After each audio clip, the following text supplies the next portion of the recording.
Alright. Gotta remember to set this to my headset so that way I can hear my own voice in my ear. So I know we are doing this now.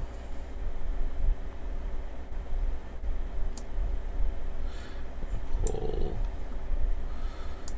these down a bit.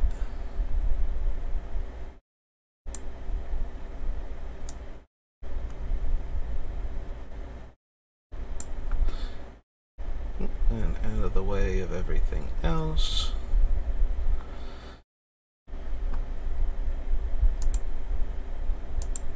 I accidentally made my thing too big. And by thing, in case you're wondering, I mean the thing that tracks my microphone and how loud I am with little sound bars.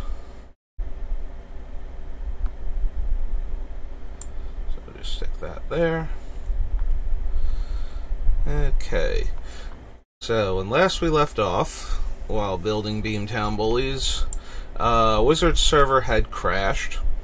So, we were in the middle of 5th Dawn, so I've pulled that up. Got this going.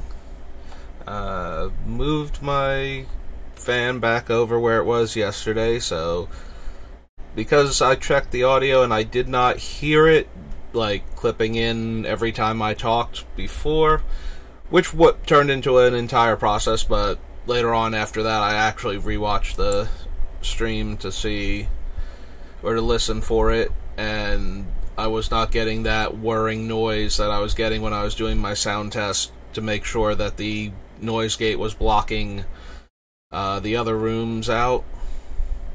We should be good. So this is page 2 of 5th Dawn. Yesterday Wizard servers went down for maintenance, and so we could not continue. So I went and did a draft with the new Baldur's Gate Alchemy set on Arena. You know, just to do a draft, put some more content out there, since my other Magic passion is limited. So I have that recorded. The VOD should still be up, and I have uploaded to YouTube. I'm going to make it a public video in the near future, so you can also see it there on my YouTube page, which is also SBR_BLD if you want to search for me. Got Ink Eyes Servant of Oni as my icon, so you'll know it's me. Although now that I've said that and pointed it out, if somebody wanted to impersonate me for a weird reason, I'm remembering one of my bosses like years ago, and she was like, I wish somebody would steal my identity. I got nothing. They can have all of my debt.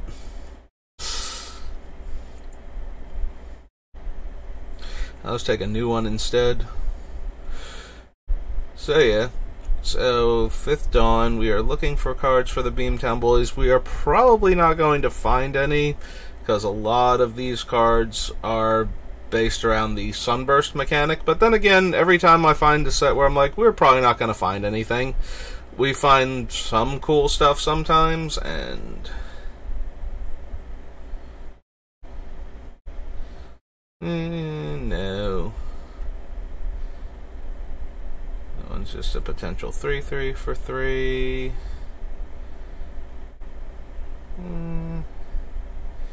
When you control no other artifacts, sacrifice this. So no.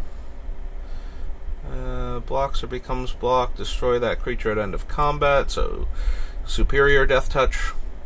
Yeah, there used to be things like the original Basilisk and whatnot in like Alpha Beta Unlimited and persisting through most of the core sets, where it didn't even have to deal damage. It just had to block or become blocked by the creature, and it would kill it. Sacrifice a forest, regenerate target creature. Sacrifice an artifact, gain flying. Comes in play, deals 6 damage to each creature with flying. I'm starting to get worried about this sort of effect. We have a bunch of demons, and a fair number of them fly as well, so like, there are some ground-based demons in Magic, just like big, angry monsters from the Abyss that don't have wings or levitation powers. But for the most part, demons in Magic do fly, and the ones where they can't choose not to deal the damage and it deals like 3 damage or something, like a smaller number where it wouldn't kill our demons, it's probably okay still.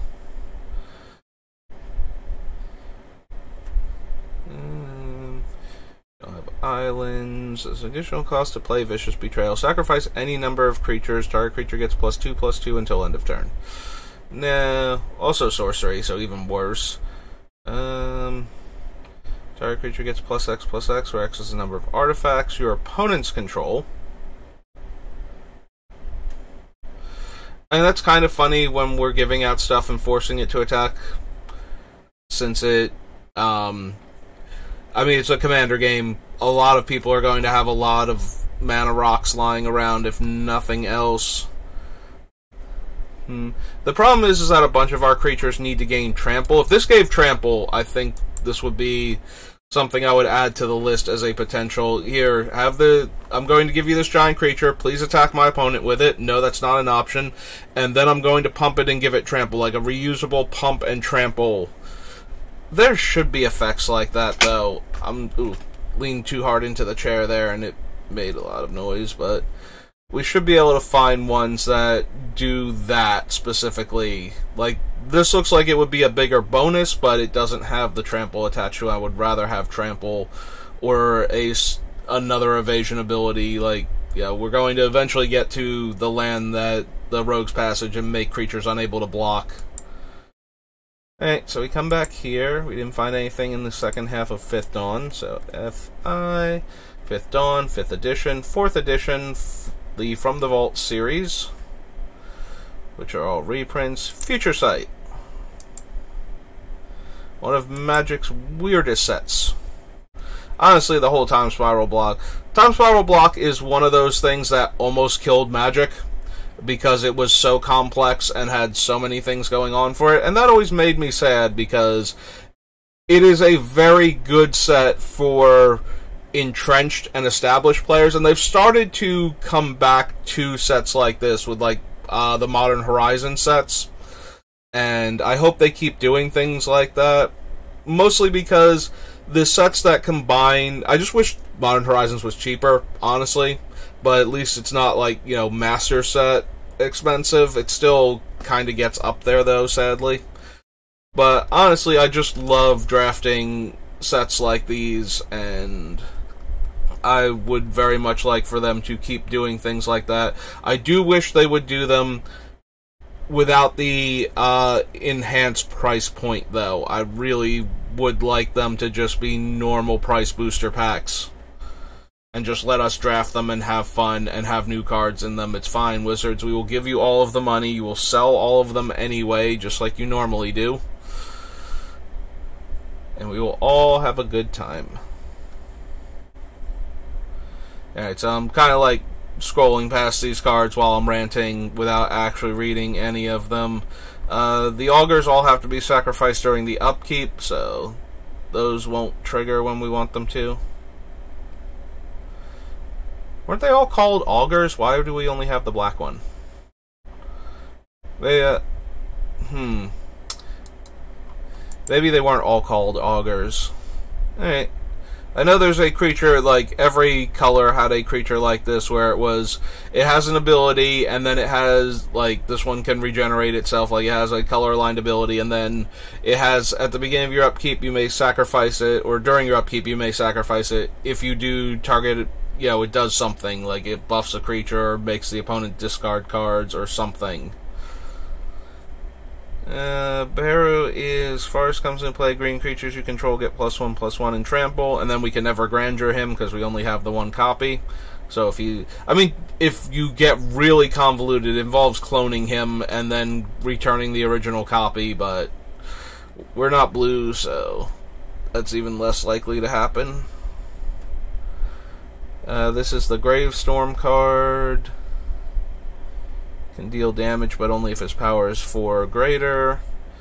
Bloodthirst and Flanking. The Bold Weir Intimidator. Bridge from Below.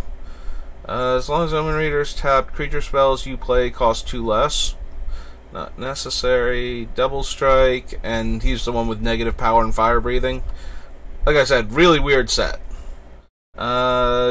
Choose the card type, and then spells of the chosen type cost 1 less to play. We'll add Coalition Relic. Coalition Relic, especially in a 3 or more color deck, has a better chance of making it than some of the other 3 mana rocks that tap for mana of any color. So this is Future Sight. Future Sight.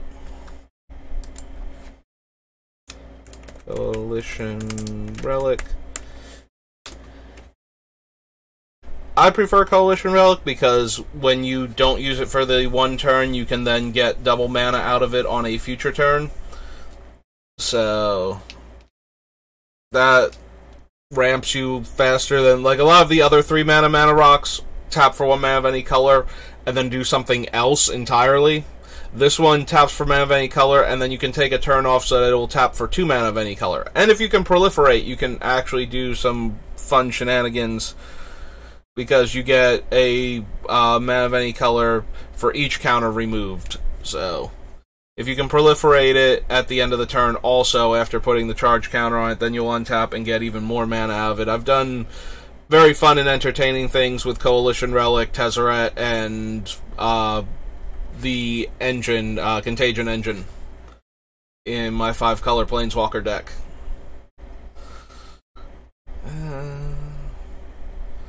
Cutthroat Eldal has Shadow, as long as you have no cards in hand. No. Part of another cycle, you can cast the spell, and it usually has a very high casting cost, or you can suspend it, but it also resuspends itself every time it goes off. This one is a creature pump, so that's not particularly impressive. Like, you want combat tricks to be instants. Also, you don't normally care about combat tricks in Commander. That's not the format for them unless you're running a weird heroic deck. In which case, good for you for finding a weird deck that you can run in Commander that is doing stuff nobody else cares about. Yes, that's one of the fun things about Commander, is trying to make a deck that works around things that people don't normally build decks around. Or haven't built decks around yet. Playing haste and echo, discard a card.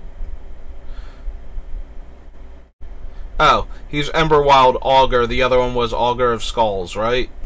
So they do all have Augur in the name. They just changed on this one where the word Augur appears. That's why they weren't next to each other. Sacrifice them to deal 3 damage to any, or not even to any target, to target player.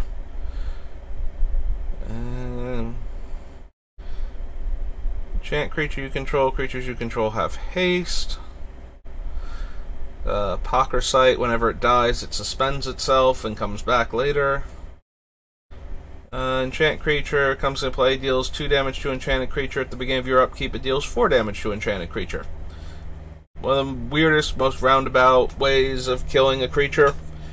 Yeah, there was a lot of turning auras into an enchant. They gave a bunch of enchantments tap-activated abilities, and then they made weird auras like this. This whole set, Future Sight, was just, let's start throwing every weird idea we have that we can do in non-silver bordered Magic at this set that we are thinking about maybe one day possibly doing, and see what works. So you'll find a lot of very unique cards in Future Sight that nothing else does what they do, or does it the same way that they do, until the cards eventually start getting printed in actual Magic sets. Like, a lot of these with the future shifted, where the casting cost is on the left-hand side and the frame is different. Bunch of those have made it into actual Magic sets, and they do still occasionally print them.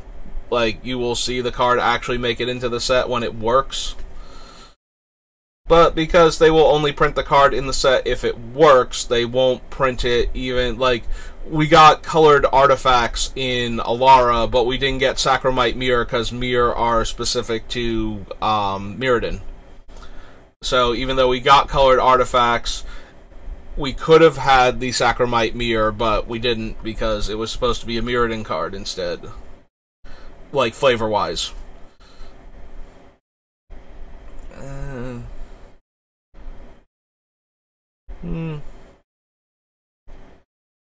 Hellbent, Morph. Very good limited card. Like, you could run this creature in any deck. You just play it face down as a Morph. When you get low on cards, you discard your last card, usually a land or something.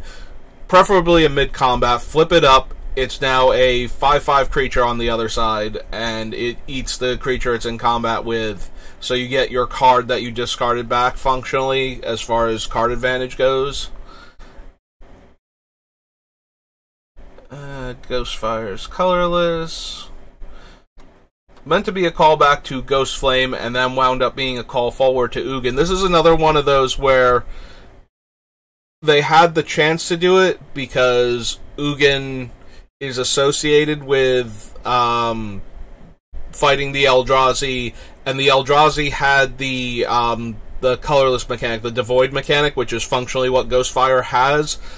So they could have printed Ghostfire in the Battle for Zendikar sets, but they didn't because the Devoid mechanic is meant to be an Eldrazi thing, and giving Devoid to Ghostfire, which is meant to represent Ugin, they felt would kind of confuse the flavor, because while Ugin is colorless, and he does care about things being colorless, he is not. His connection to the Eldrazi is purely storyline-wise, and they aren't supposed to be represented as having the same powers or drawing their power from the same place. So they were worried that Ghostfire would make it seem like Ugin had more of a connection to the Eldrazi than he actually has, and that's why this didn't make it into the Rise of the Eldrazi set. Or not Rise of the Eldrazi, the Battle for Zendikar, Oath of the Gatewatch sets.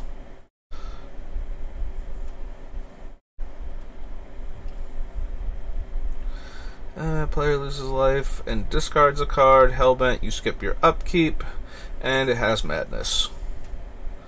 When a non-black creature comes into play, sacrifice Grave Peril. If you do, destroy that creature. Again, part of the cycle. I think we saw this. I think we might have seen specifically this one in one of the commander sets, and I mentioned that there's a cycle of removal spells. One kills a creature that came into play the last turn, and that's in Time Spiral.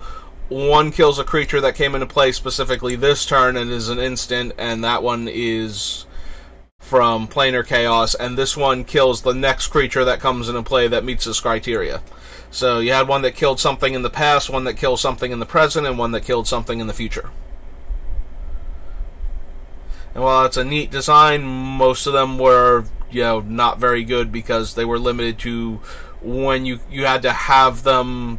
You had to have the other two on time to kill the thing you cared about, and this one you don't get to control. It's just the next time a non-black creature enters the battlefield, this tries to destroy it.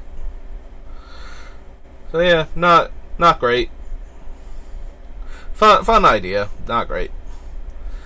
Grave Scrabbler is the Madness Gravedigger. Graven Cairns, Grinning Ingus. We're not doing any fun combo shenanigans with him. Grove, Haze of Rage. Whenever a player plays a non-creature spell, each of that player's opponents may draw a card. Haste, Echo in a different color, and Fire Breathing. Sliver Cycling. Horizon Canopy. Vigor Slick was in. Now, this was one of the removal spells in this format that I genuinely liked, although I almost never got to do the full value where you cycle it and then cast it for Madness, which costs 6 mana, so you get to give a creature -3/-3 and draw a card. I think I did get to cast it with the Madness Cause, like, Cycling and Madness during the... I did, like, 1 or 2 of Time Spiral Remastered in paper, and I believe Ickerslick got reprinted in that one. I don't know that I ever got to actually do it during the original Future Sight, because I just started going back to, like, tournaments and doing, like, regular, like, Friday night, Saturday night Magic events where I was drafting more. And so I started doing that during original Time Spiral. It was like the first that I came back to. I think Future Sight was the first one. I don't think I went to a pre-release for Planar Chaos, because they were still doing the large ones back then where you had to go to like a convention hall or something in order to do the pre-release. They hadn't started doing the store pre-releases yet. So... But Future Sight was like one of my first ones back to doing that again. It was actually held at a university, I believe, for this one. Like, in their gymnasium. Oops, I've accidentally clicked off of my thing. I know everybody watching should still be able to see it, but as far as my screen goes, I just clicked off of it and it disappeared. Can only be cast with mana from basic lands, but isn't strong enough to make our deck. Has Convoking Kicker. Power and toughness equal a number of swamps we control. There's Llanowar Augur, which gives +3/+3 and trample. 1 sack during the upkeep. Empath comes into play. Scry 2, then reveal the top card of your library. If it's a creature card, put it into your hand. Llanowar Mentor makes Llanowar Elf tokens. Reborn has Graft. Target player reveals their hand, choose a non-land card from it. That player puts that card on top of their library. Oh, third from the top. Excuse me. Magus of the Abyss, Magus of the Moon, and Magus of the Vineyard are all not making it into our deck. I'm running too many non-basic lands with either build, since it's a 3-color deck, for this one to be consistently good. We don't have a lot of artifacts, so this is just going to eat our own creatures a lot of the time, and we don't feel like giving opponents green mana on their turn. And if we wanted them to have green mana, I think we would just run the Yavimaya, that's the green Urborg from the Modern Master sets. You draw X cards and lose X life, based on the number of creatures you control. 2 red and X, Kicker red.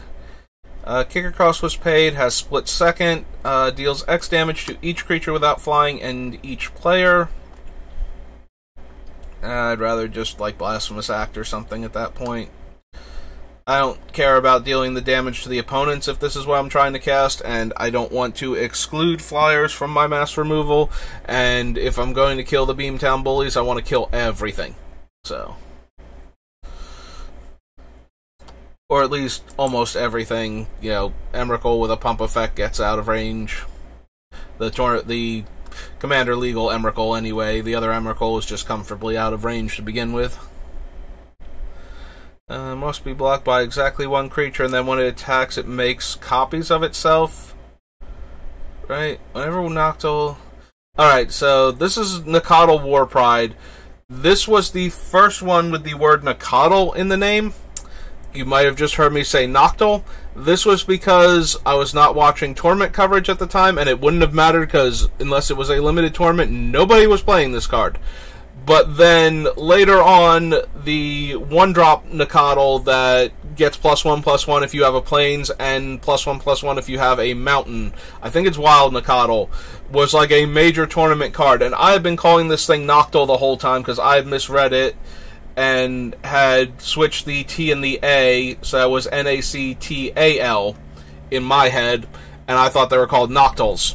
And then it's like, this is a Nacatl, and I'm just like, ah. So I still call them that a lot of the time. Because of that.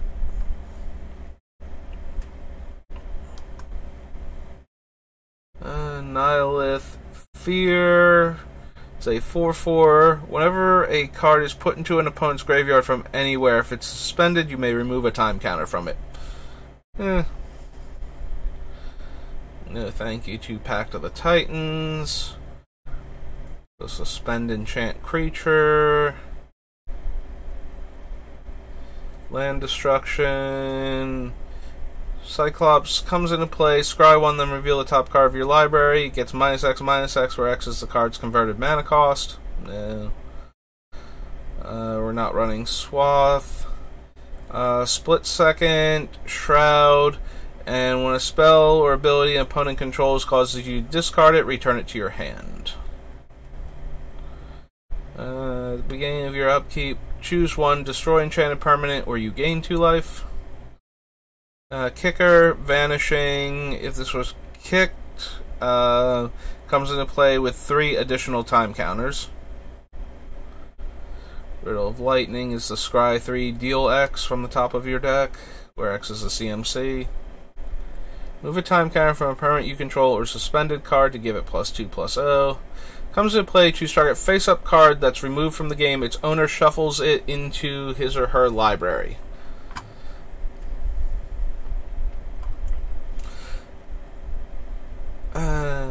I mean, we're not going to run it. I don't think we super care about exiled cards and putting them back into our deck. Like, there's no major combo piece that if we lost that one, it would really hurt our win percentages. When you do have cards like that, Rift Sweeper and there's a white one called Pull from Eternity are like the only 2 cards in Magic that can get a card that was exiled and drag it back into the game. Since all of the cards that get a card outside of the game don't look at the exile pile anymore. It used to be that they looked at that, but then it was decided that no, exile is still a zone technically in the game, even though it used to use the term remove from the game, is what exiling became. But the exile pile is just meant to be a zone still within the game, but removed from it for the most part, so that way things can't come back from there. So, of course, they started making cards that could grab things that had been exiled and put them back in.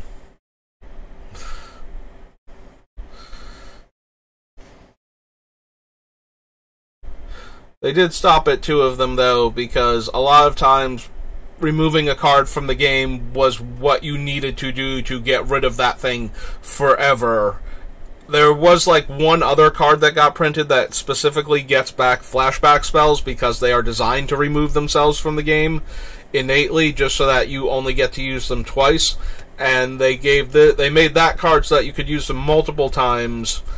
And that created one of my favorite draft decks ever, which is the black-blue-green self-mill spider-spawning deck in original Innistrad. And oh my, did I love playing that deck.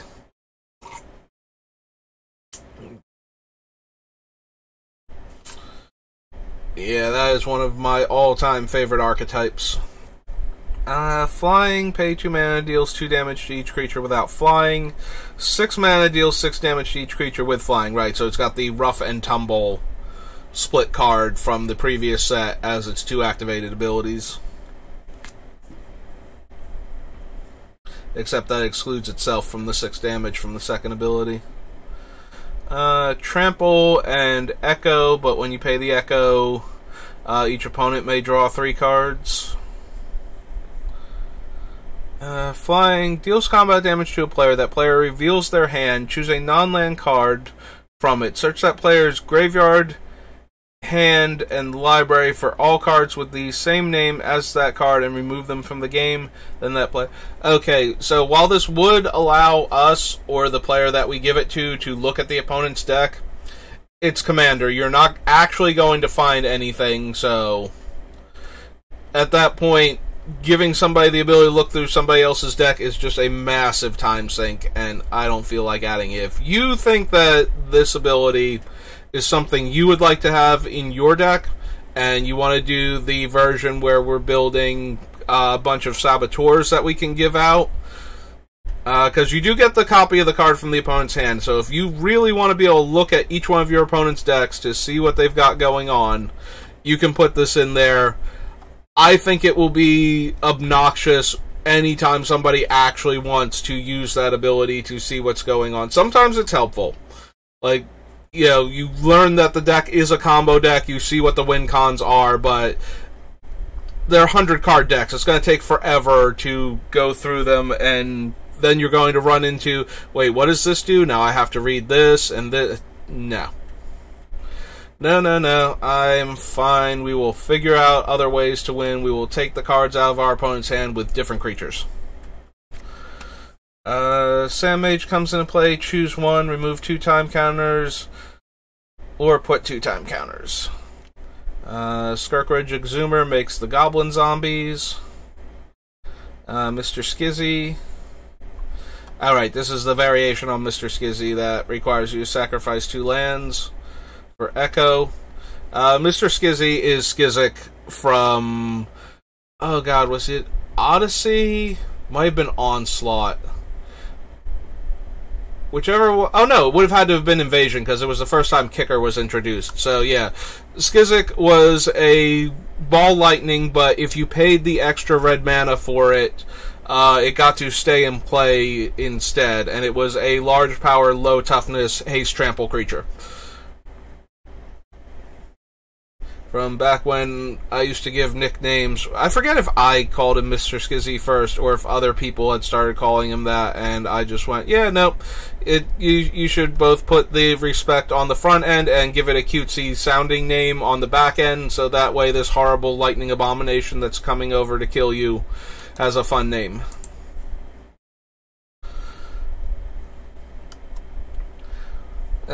Slaughter Pact is one of those cards that's interesting in Commander because it allows you to tap out in your non-blue deck and have answers to surprise things like a sudden large haste trample creature coming at you. I don't think most of the games that I have played, it doesn't come up that often where I really wish I had Slaughter Pact in my hand. Like, I tapped out for a big thing, and now I'm passing the turn, and it's like, okay, here comes the out-of-nowhere haste-flying creature, and if only I had Slaughter Pact in my hand instead of this other removal spell, I would have been fine. Doesn't usually happen.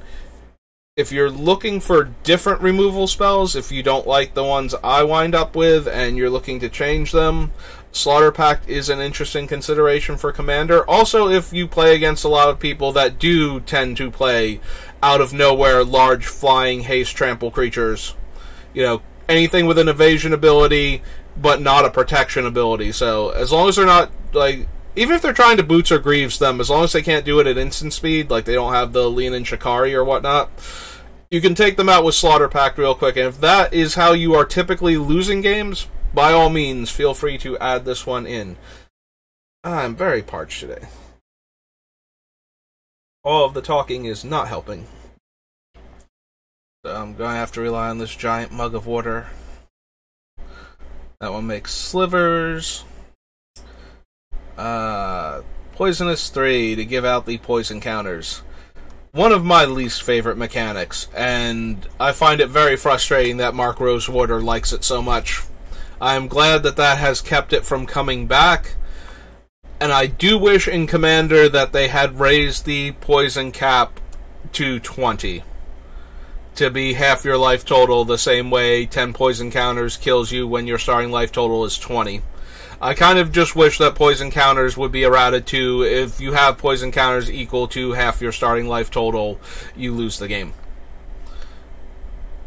Because I have played against Skirthyrix, the Blight Dragon, as a commander before. One time. It was not fun.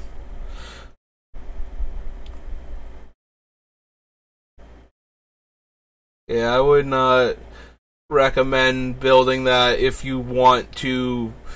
I used to have Triumph of the Hordes in my wrist deck. The elf that makes tokens.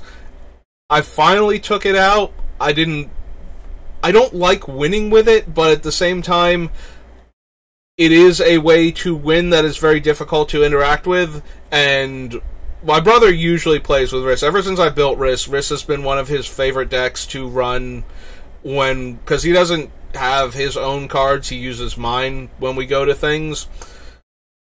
Which, again, I like limited, he likes limited, so usually that he doesn't even need to borrow anything from me for that. And he winds up giving me the stuff afterwards, so, and I'm the one that drives us over there. But getting back to the poison counters thing, so he's had some fun with it, like, mid-combat off Windbrisk Heights, suddenly everything is literally Blightsteel Colossus. I forget if he actually had made them indestructible with an effect or not, but everything was actually a 12-12 trample infect because of Triumph of the Hordes off of Windbrisk Heights. And so there are fun stories where you're losing and all of a sudden all of your things are large and trampling and poisonous or infect, and you get to win a game that you weren't going to. And I don't mind those because there's a lot of cards in Commander that do that are just as like degenerate and broken, and they come out of left field and just win the game for you where you weren't winning before. And that's fine. I do hate like a concerted effort to just kill somebody with infect. It feels so anathema to the concept of Commander. Like, you're supposed to have high life totals and try to do like big, flashy, showy things, and most aggro decks just don't work because they can't deal that much damage that quickly to multiple players. But when you have infect, you deal like a couple infect damage to each of them, and then you proliferate them to death. And that is all the deck does, and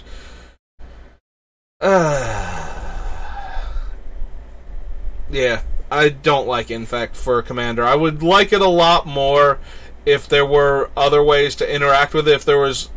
That's the other thing. Rosewater, because he doesn't want it to be a different life total, he does not have things that interact with infect the way they do. Like, there was a card from Homelands called Leeches, and it let you remove poison counters from yourself and take 2 damage for each one of them. So you converted the poison counters back into damage onto your life total, and then, its effect, well, it's a sorcery, so its effect was done, but you could, if you had 8 poison counters on it, you could take 16 and remove all the poison counters from you.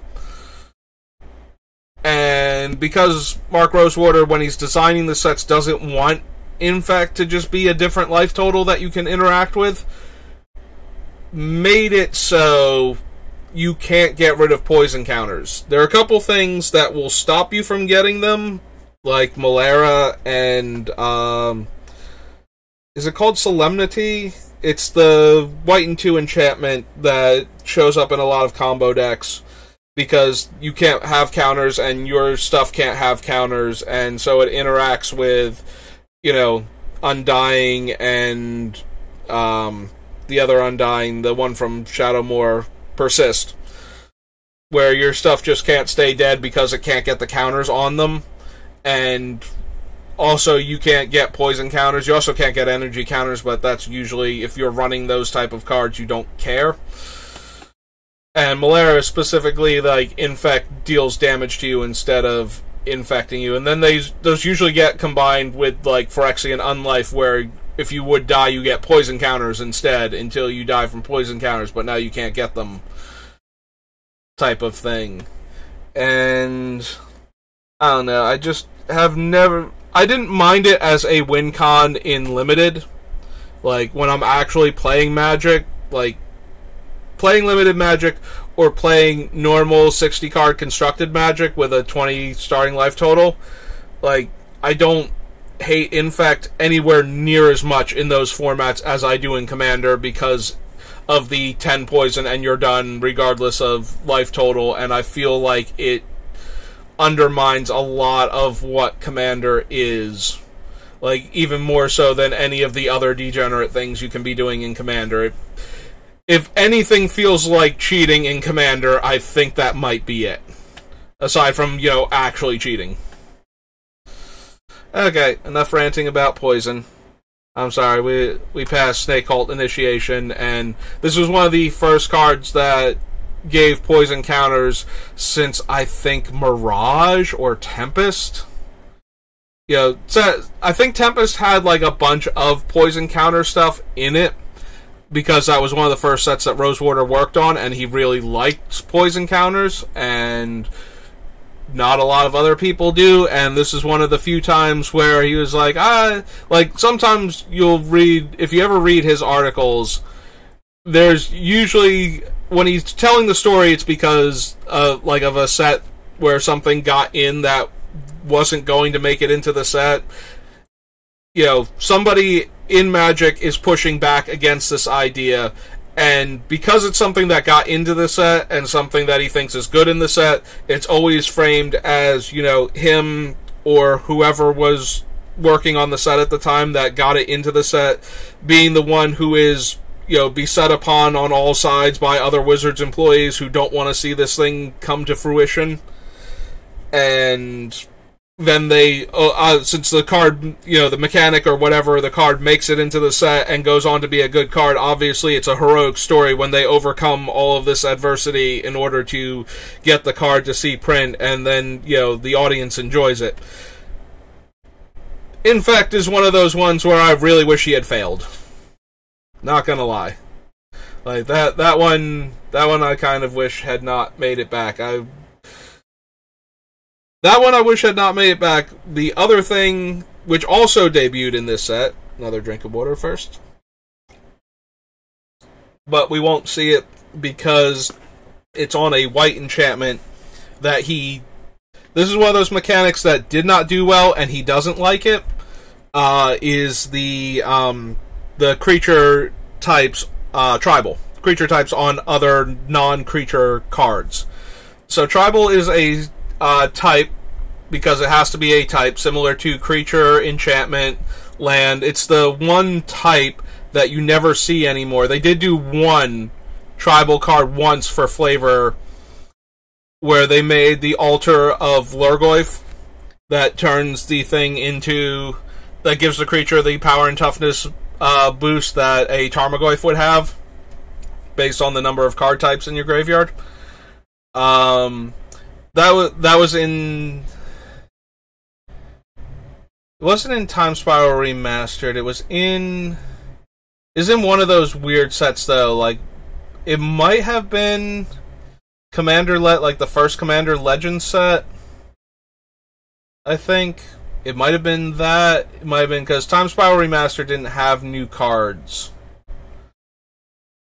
Where that also, like, I feel like it was from like that time frame. But anyway, so that was like the only tribal card they printed in years. Because Rosewater, because it didn't work, and I think it didn't work not because it's a bad idea, but because it was very, very poorly executed in Lorwyn.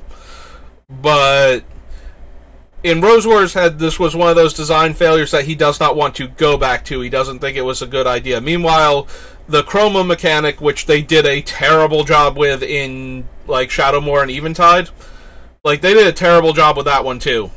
And they managed to repurpose it as the Theros mechanic, Devotion. So, and that one worked way better and was much more well received, and is on a bunch of really popular cards, and I really wish they would go back to the creature type one, I'm throwing so many Magic terminologies at myself that I start blanking on the things that I just said what they were. Tribal. I really wish they would go back to Tribal and do it correctly, because I think Tribal is actually very good and very flavorful, but they didn't use it that way. Alright, I've been ranting this whole time, and we have not been looking at cards, and spells that target this thing cost 2 less to play. Was there other stuff up here that I scrolled past too fast because of the Snake Cult Initiation? This one has Vanishing 1, and creatures coming into play add counters to it. This one makes the 3/1 Spark Elementals. Put a Spore counter on Ancient. Creatures you control have removed 2 Spore counters from this creature, make a Saproling. Sprout Swarm, this was a disgusting limited card. This might have been one of the biggest mistakes at Common ever as far as limited Magic is concerned. You pay 2 mana, you get a 1/1 token. Perfectly fine. It has Convoke. Also perfectly fine. And it has Buyback, and that is where everything went downhill. So, because Buyback is an additional cost you can pay, that means you can also Convoke it. So, 3, 4, 5 mana. So if you have 5 untapped creatures, one of which is green, you can make a 1/1. Just by tapping those 5 creatures. At instant speed, so during your opponent's end step, or mid-combat if you want to make a chump blocker. And you have spent 0 mana, and you have made a 1/1.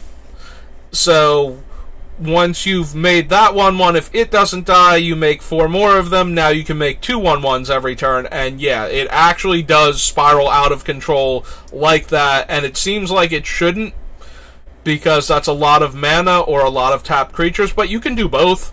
If you have 4 mana and 1 creature, you can cast Sprout Swarm as long as the creature or one of the mana is green, and make another 1/1, and then once you start doing that, you just keep going. And because it's a buyback spell with no target, it's almost impossible to stop your opponent from being able to do this. Like, you have to overwhelm them to the point where they have to cast it as just the 1/1 and not buy it back. And if you can't get them to that point, you will never get through Sprout Swarm, and it will just keep making more dudes. From one of their greatest mistakes at the common level to one of their greatest mistakes from a what their audience is willing to accept. Steamflogger Boss is intentionally worded to not make any sense beyond his first line of text. He is a goblin rigger that gives other riggers +1/+0 and haste. Up till this point, he was literally the only rigger. They retroactively made the Moriok rigger a rigger because it has rigger in the name. But the whole, if a contraption would be assembled, you assemble 2 of those contraptions instead,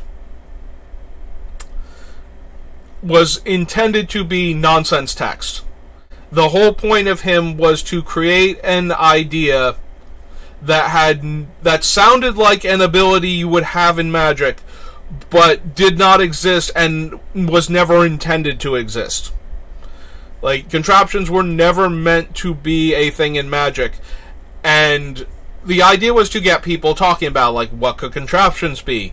Is this because Future Sight was all potential things, especially on the future shifted cards of things we might see in future sets.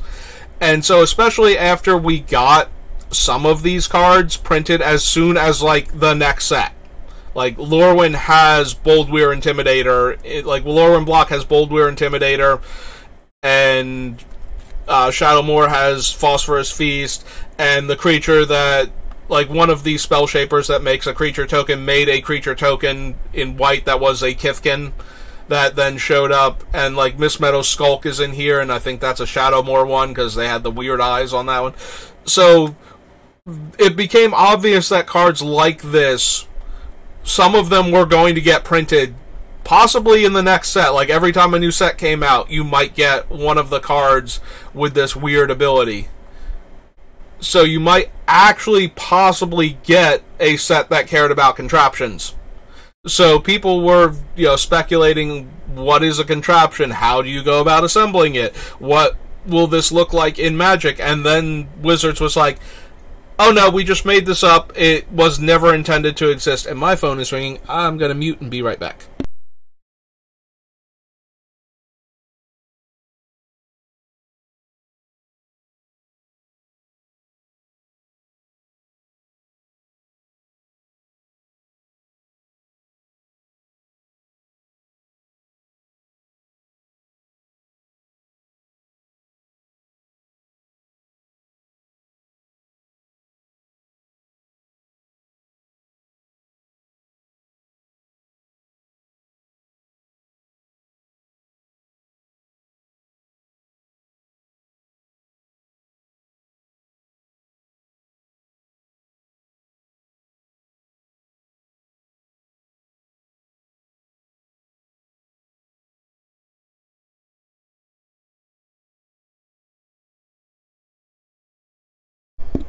Alright, and I'm back.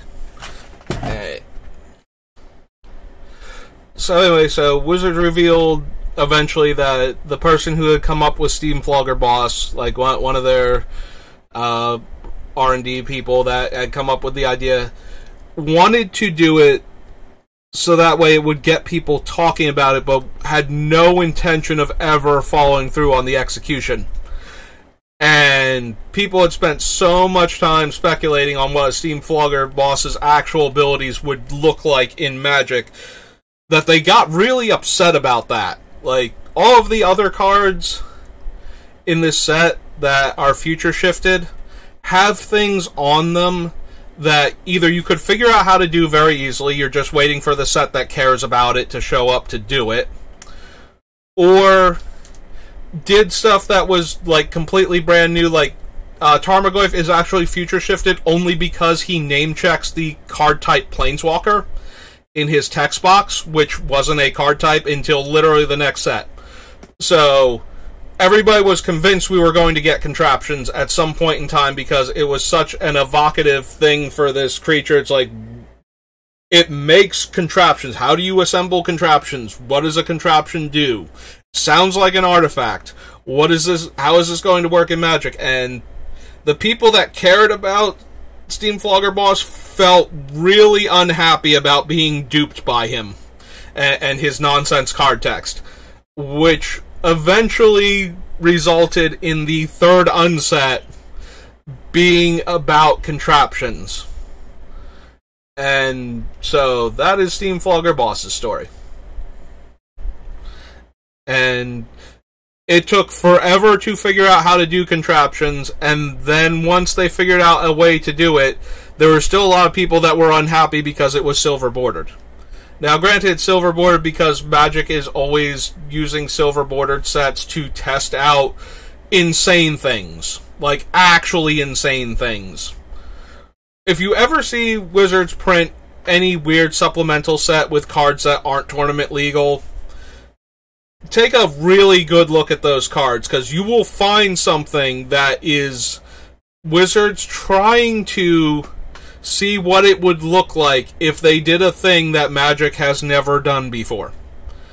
And when they do that, like, if you've ever seen the playtest cards that were in the mystery boosters that were supposed to come out right before COVID shut down tournaments, and so the ones that were supposed to be for conventions had playtest cards in them that look like the WotC playtest cards, where it's just like, you know, a white sticker on the face of the card. It's not actually a sticker because they're printed like this, but it's a white sticker on the face of the card, and it has like the name and the set code and what it's supposed to be and like the casting cost, and it will have game text that they use in order to try to, well, when they're making a new set, they need to playtest the cards in order to see how they work, see if they need to be, you know, different casting costs, different power and toughness on creatures, different loyalty on planeswalkers.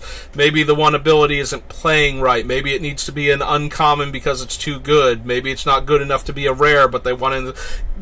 Everything that they need to figure out about the card and can change about it is on these little playtest stickers that they use in the company to playtest the new set. If you look at some of them, some of those playtest cards are alchemy cards before alchemy was ever released. Like, there's a Time Walk variant that let you make 4 copies of Time Walk if it were in your opening hand and shuffle those 4 copies into your deck. And then you would draw them and they would be actual Time Walks once you drew them. That is an alchemy card. It's not an actual alchemy card that got printed, but that is, if you look at Torloff's Champion, I think it is, like a red and 2 for a 3/3 haste, when it attacks, it makes 4 lightning bolts and shuffles them into your deck. Like, so the Time Walk variant is literally an alchemy card as a playtest card to see what that would look like if you actually played with cards like this. So, if you ever see Wizards do, like, when this next unset comes out, the one that is coming out later this year and is space-themed and is going to have cards that are actually tournament legal, in addition to the insane, unplayable in tournaments Magic cards, take a close look at any of the ones that are really off the wall. There is a very real chance that somebody at Wizards is trying to playtest an idea that is so out there for Magic that they want to see if it would work. And you might actually see that card, you know, that type of card somewhere later down the line in a more serious, more functional, you know, tournament legal set. So, just another fun thing about Magic. We will make it through Future Sight eventually, I promise. Really easy to get in the graveyard. Don't know that we need it, though. Shadow deals combat damage to a player. Each player discards a card. Okay. Good old Tarmogoyf. Terexus the Dragon. Thornweld Archer's Reach and Death Touch. Doomstalker's a 5/5 flyer. Whenever you play a spell, creatures you control can't be the target of spells or abilities your opponents control this turn. Virulent Sliver. I go on a rant about him and that one Pro Tour that, like the Team Pro Tour that those two guys won by drafting all the slivers. But I think I've ranted enough about history of Magic stuff while trying to go through Future Sight. Oh, there's an enchantment that taps to do things. I mean, it is a reusable way to destroy a creature that was dealt damage this turn. I don't know how many effects there are that are reusable like that. And since but it's on board, so that just means it discourages blocking. Or encourages chump blocking as opposed to actually, you know, blocking our big... We want our big creatures that we give out with cool comes into play abilities to die in combat so that they go to the graveyard anyway and we don't have to be able to steal them back. Nope. And Zoetic Cavern. Okay. So while I don't mind, like, instants that can ambush people and let our... like smaller creature win or trade in combat, I would prefer if it was not an obvious on-board trick that people will then play around and not set themselves up for. Alright, so Game Night and Game Night 2019 are both going to have 3 cards in them, and I don't remember all 3 of each of the cards. Like, I know some of them that we're not going to be interested in. So, okay, so Avatar of Growth is one of them. This spell costs 1 less for each opponent you have. It is a 6-mana 4/4 Trampler. Enters the battlefield. Each player searches their library for up to 2 basic land cards, puts them onto the battlefield, then shuffles their library. Too strong of a group hug, I feel like. So that's the green one. Now we're looking for the red and the black one. They will both be mythics. Goblin Goliath. Enters the battlefield. Create a 1/1 red goblin creature token equal to the number of opponents you have. Red 3, tap. If a source you control would deal damage to an opponent this turn, it deals double that damage to that player instead. Like...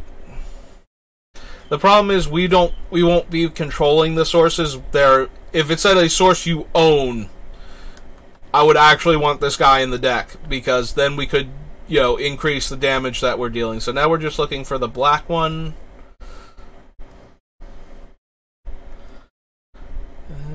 Rot Goliath, or Rot Hulk. Menace enters the battlefield. Return up to X target zombie cards from your graveyard to the battlefield, where X is the number of opponents you have.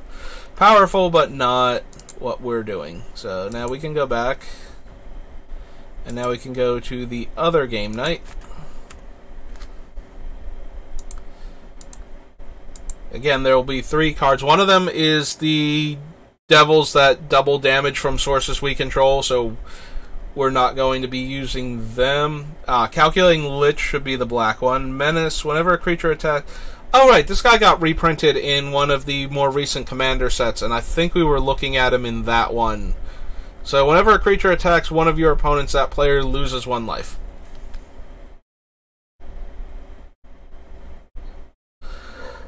I think we were briefly considering him, but ultimately... Oh, excuse me. Sorry about that. Did not take him because it's we're only forcing one attack. Alright, here's the green one, and then here's the red one. The red one is if a source would deal damage to an opponent. Oh! The red one is actually if a source would deal damage to an opponent. That actually has a bit more merit than what I thought. I thought it was another one of if a source we control. That might explain his more expensive price tag, too. Because if you ever see this, like, the set currently sells for, like, $40 to $50, this guy sells for, like, $30 to $40. He's, like, 90% of the value of the set, almost. So the green one is 6/6 for 6, trample. When it enters the battlefield, other creatures you control get +3/+3 and trample. So he's an overrun. He's a reasonably priced overrun, actually. Huh. By the way, the Fiendish Duo might actually be worth considering for this set. So we scroll all the way down here. I think I have an other for things that did not originate in, conventional Magic sets. Plane Chase, Jumpstart, yes, there's the other. So I think we want to add the Fiendish Duo. And they're from Game Night 2019.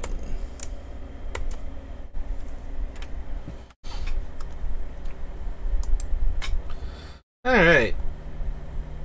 So we can take that off, go to expansion, G for Game Night, and now to Gatecrash.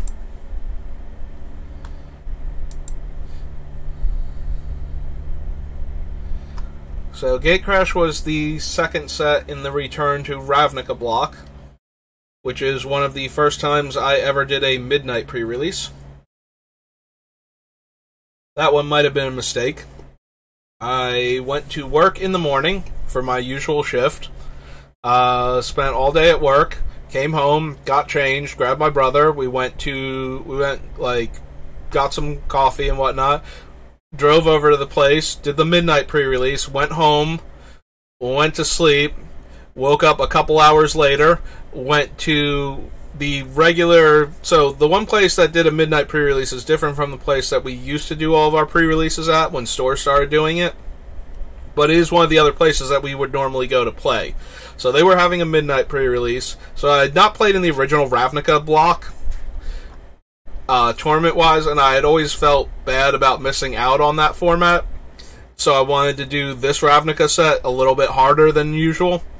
So we did the midnight pre-release, came home, slept for like 2 hours, 3 hours, something like that, woke up at like 7 in the morning to go to the other place that we play at, where we proceed to play until about 11 o'clock at night, because they do 6 tournaments over 2 days at the other place. So around 11 o'clock at night, we're done, go get dinner, go home, go to sleep, wake up at 7 in the morning to go back there for the first round at 8 a.m. for day 2. Play in the first 2 events. Third event we drop because it was actually cheaper to do. So they had a scaling thing where as long as you stayed for all of the events, it got cheaper with each one of them. And if you played in all 6, it cost you $100. Which was the same price as buying a booster box from them at the time, and which makes sense because you got 36 packs for doing all 6 events, plus your foil rares. So that was a really good deal, and that's why we did it. They also had good prize support, but we had to drop before the first round of the last event to go back to work, because I used to work Friday morning to evening, be off on Saturday, and work Sunday night. So I had to go back to work at like 6 o'clock, or no, almost 7 o'clock. My usual shift started at 5, but got them to let me come in later. And my brother did work with me for a while, so he would have to go back to work with me in those cases.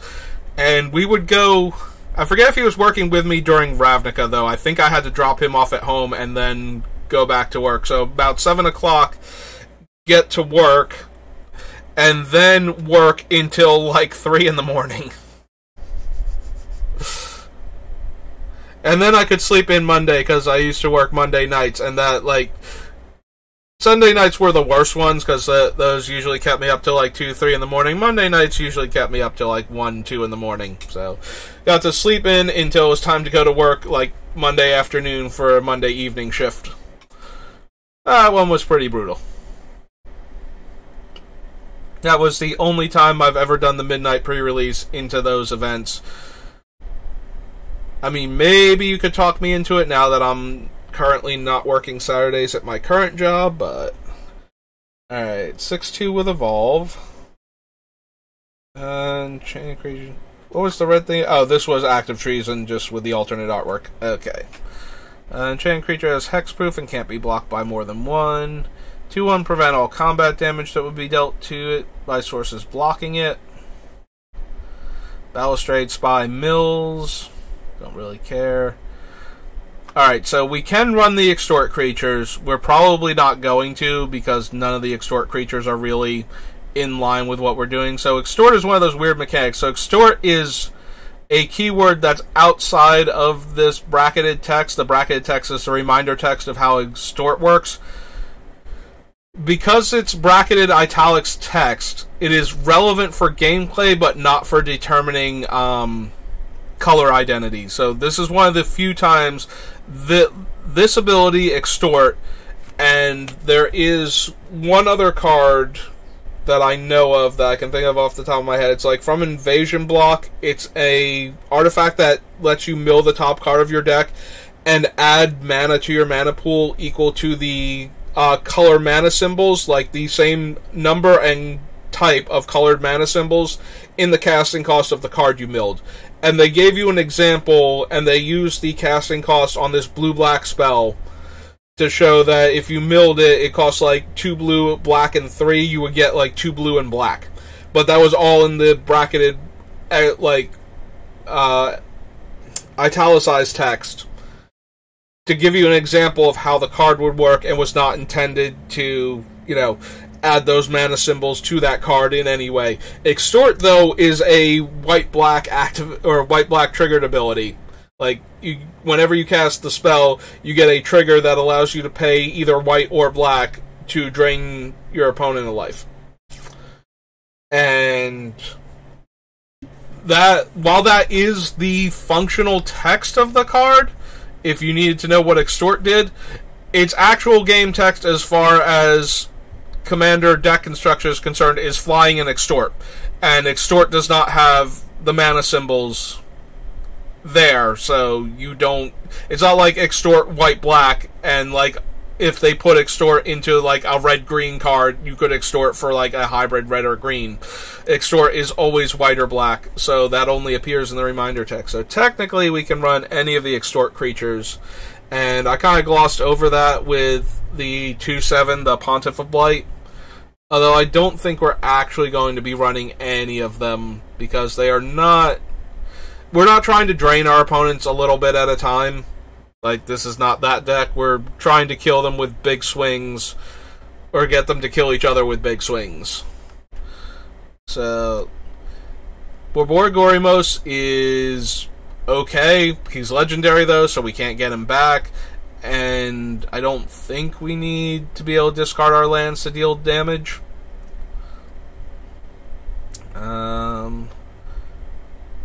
Burning Tree... I don't know that we can use the mana efficiently with Burning Tree Emissary. It's fine to give to a person that we're trying to make friends with as a one-time, mana boost. So... This was Gatecrash. I think we'll add Burning Tree Emissary. It's a hyphen, right? Yep.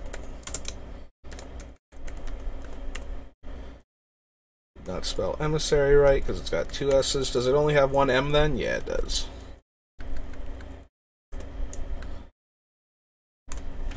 Alright, so there's Burning Tree Emissary. We can use this as an early creature that we can play, and then give it to other players that we want to help out. Again, this is going to be definitely the more politically minded version of the deck. We are not going to be running Burning Tree, I don't think, in the more aggressive version. No. Fireball for ground creatures, air creatures, and or opponent. One opponent. Neat, but not what we're gonna do. Sacrifice another creature to give it Death Touch. Doesn't work because it's a wall. Reach and evolve. No. Tap and untap gate you control. No. Each creature with a +1/+1 counter on it has trample. No. Crypt Gas. No.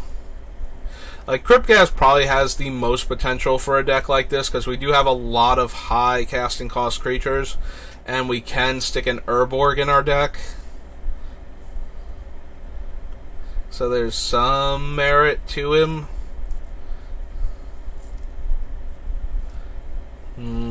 At that point, though, I think I would rather run, like, the one-sided Mana Flare effects, although those tend to cost like 5 to 6 mana normally also. He's one of the cheaper ones, but still not particularly good. Like, I would not want to run this and Urborg and then run, like, Gauntlet of Power and Cage Sun and all of those. Like, if we're going to double up on mana, I would rather have, like, Zendikar Resurgent or something, so that we can make proper use of so that all of our lands are producing double mana instead of only some of them, or only under the right conditions. We can gain First Strike. Domery lets us find creatures off the top.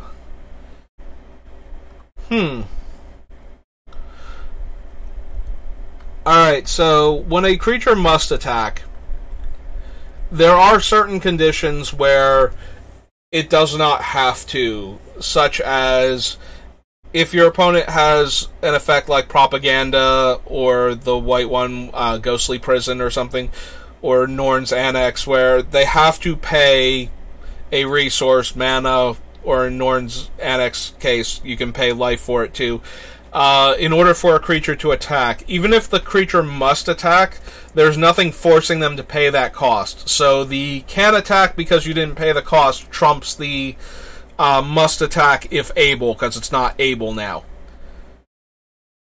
That is not the case for creatures with Ember Beast text.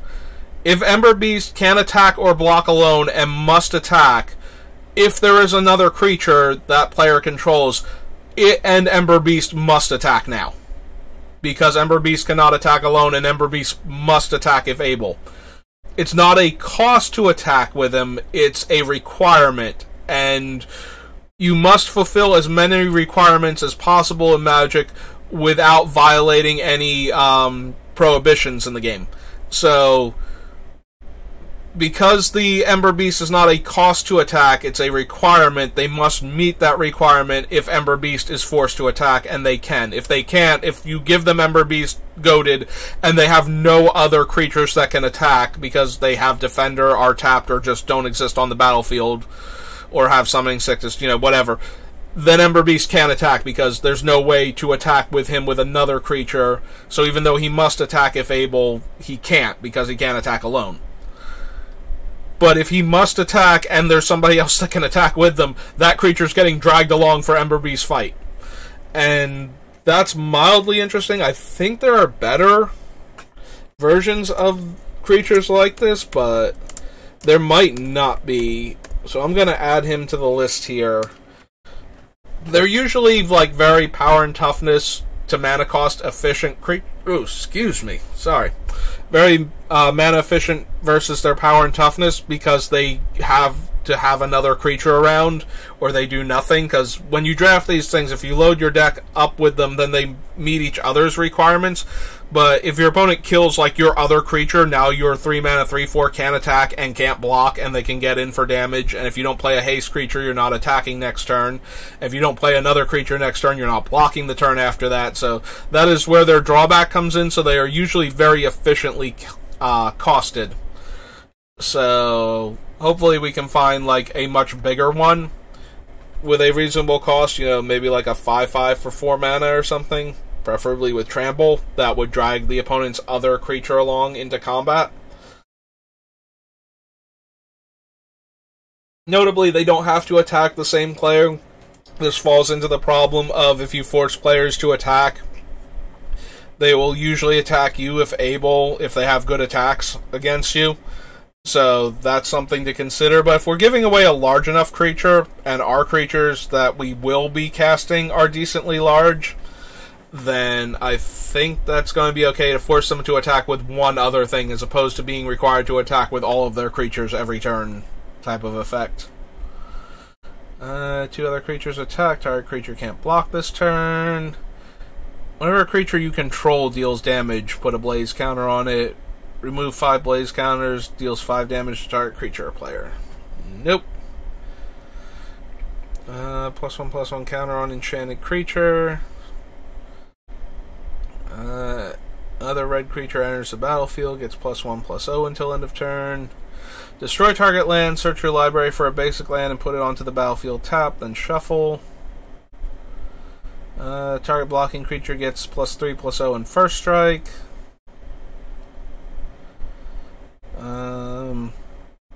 Oh, no, it's not a wall. Okay, I read its name and I was like, this is a wall, right? But no, it is not. Tap an untapped gate you control. Gateway Shade gets +2/+2 until end of turn. Yep. Discard Gore Clan Rampager. Target attacking creature gets +4/+4 and trample until end of turn. Gore Clan Rampager, I think, is one of the ones I was thinking of when I was discussing Blood Rush in Dragon's Maze earlier. This is one of those large creatures that's efficiently costed, so we can cast it, but we can also use it to give one of our Doomsday things that we've given away trample in the middle of combat.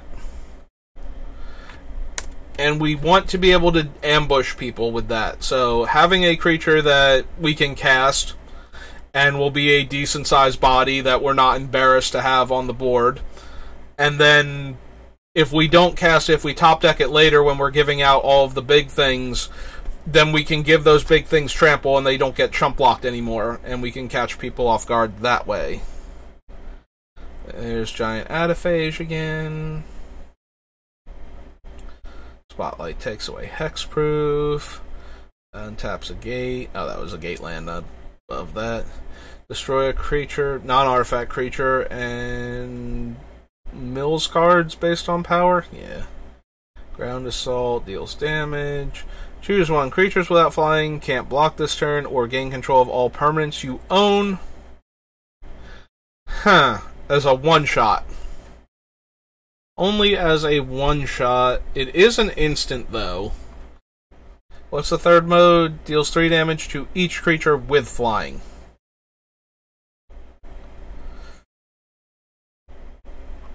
I'm going to add it to the list. It does let us grab one of our things back for one reuse, so that might be worth it.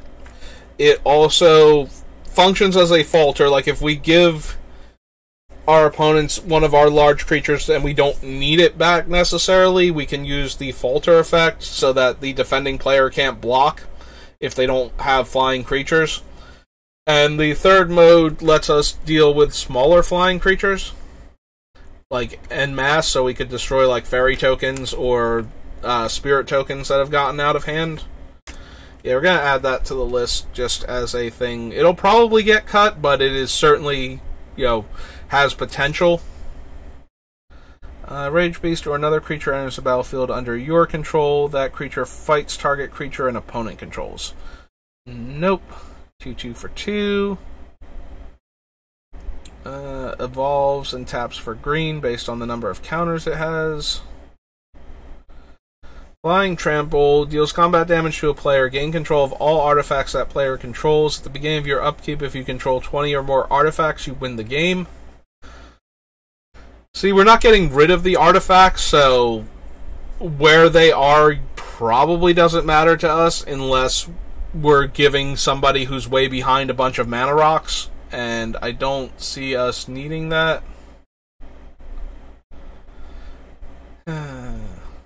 This falls into the same problem where we're making opponents attack, so probably coming at us. If you have a playgroup that does not take that mentality, feel free to consider cards that make everybody attack all the time. If, like, your playgroup is the kind that will go, no, this person is the more dire threat, I'm still going to take them out regardless. Like, I don't need to... Like, you're forcing me to attack with all my stuff, and that's not great, but if I'm going to attack, I'm going to attack the player I think is the more dire threat, not the player who's annoying me right now. Then yes, you can run these sort of effects. Feel free to include them in your deck, but if you don't have that mentality in your playgroup, if your playgroup is more like mine, where, you know, you make somebody attack, so it's like, well, you wanted me to attack, guess it's coming at you then. Then these type of effects are just not good at all, because all you're doing is getting yourself killed faster. Yeah, Hinder Vines just prevents damage. 4 damage to target creature and each other creature with the same name as that creature.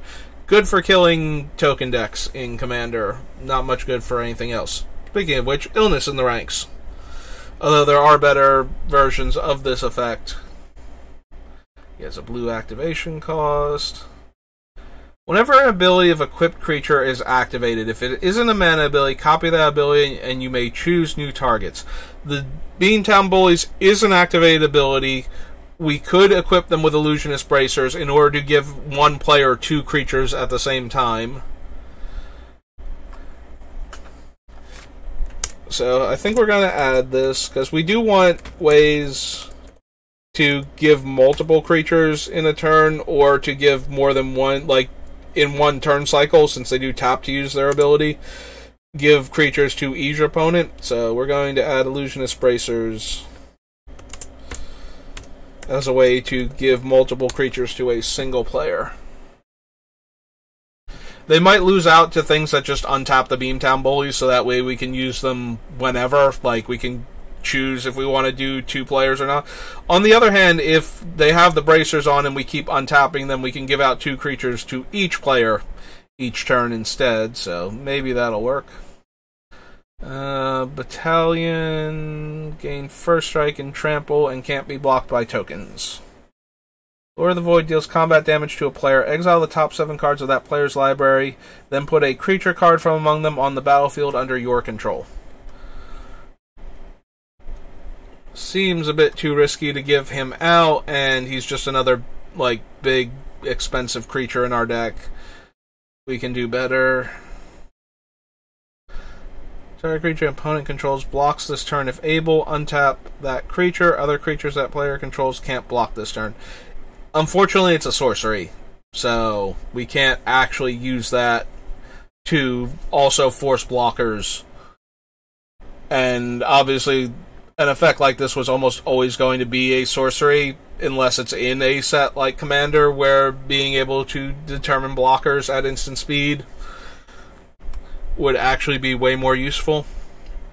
Deals combat damage to target creature. Player equal the number of creatures you control. No. Target player discards a card in Cipher. No. Creature from the graveyard to your hand in Cipher. Also no. 2/2 flyer. Put an XX green ooze token onto the battlefield where X is the greatest power among creatures you control. So probably not. Ah, right, this is the Primordial, so this is red Primordial. He gains control of things. Gain control of up to 1 target creature that player controls until end of turn. Untap those creatures and they gain haste. Not really what we're doing. So, 2 damage to target creature and can't block. It's a naturalize. Whenever another non-token creature dies, you make a 1/1 rat, and your rats have death touch.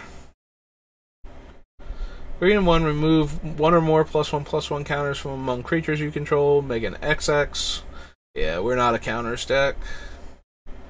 Target creature you control fights another target creature. Yeah, so a lot of these effects fight another creature you don't control. So there was a tournament, one of the M sets, where they had reprinted Stuffy Doll and reprinted, like, the one from Innistrad that's just one green. It's like Prey Upon or something. And I could have sworn it was one of the ones that let you attack your own creatures.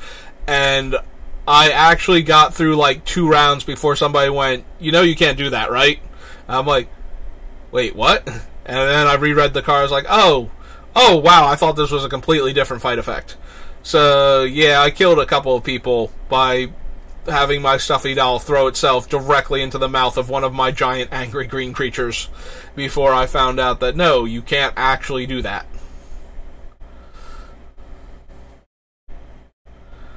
Enchanted creature gets +3/+3 in haste. That made me so sad, because I do love Stuffy Doll, and I thought they had intentionally put that combo into the set, and I wanted to do that every single time I drafted a Stuffy Doll. Until that set stopped being the new set and we started working on something else. +1/+2. Can't be blocked except by 2 or more creatures. Belt Raiders attacks. Put a +1/+1 counter on it for each attacking creature you control. Rebel Hulk gives like a huge bonus, but yeah, because it doesn't have trample, it doesn't give trample, because that's how Blood Rush creatures work. So, we can't really use that. It's a 6 mana 7/6. 5 mana 4/5 becomes blocked. You may destroy target artifact or enchantment defending player controls. It's not forcing them to do it, but it does allow them to do it. So if we give out the 4/5, if they don't block, is a 10th of their life total. If they do block, this thing gets to eat their artifacts and enchantments. It is a lot of choices being left up to other players other than us, but at the same time it does give them a way to destroy artifacts and enchantments that can't hit our stuff. This is going to be a cut most likely, but we're going to add it to the list. There should be slightly better things along those lines. We just need to find them. Target attacking creature gets +2/+4. Blood Rush gets +5/+1. Sepulchre Primordial raises from each graveyard onto the battlefield under our control. Shuffle Serene Remembrance and up to 3 target cards from a single graveyard into their owner's library. No. Another black creature enters the battlefield under your control. Target creature gains Intimidate. Target opponent loses 3 life in Cipher. Search your library for 3 creature cards and reveal them. If you reveal 3 cards with different names, choose one of them at random and put it into your hand. Shuffle the rest into your library. No. No. Scar Goliath is the one that's huge and has trample.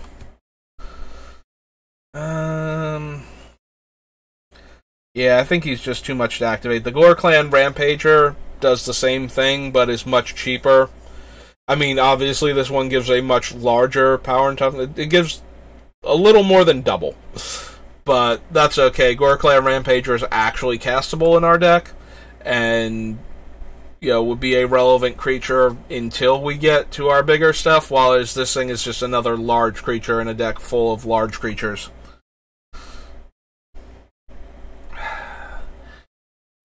On the other hand, it is a 9/9 Trampler that we can pay 7 mana to discard to buff. Like, if we gave something out and discard this to buff that creature in combat, then we would have this in our graveyard to work with on a future turn when we gave it to somebody else in order to have them attack with one of our opponents with a 9/9 Trampler.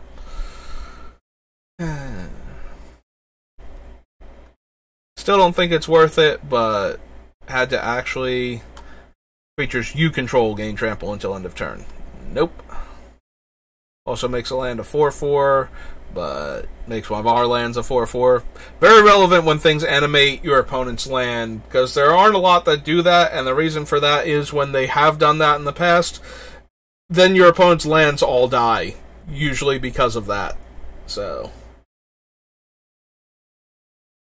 if you've never gotten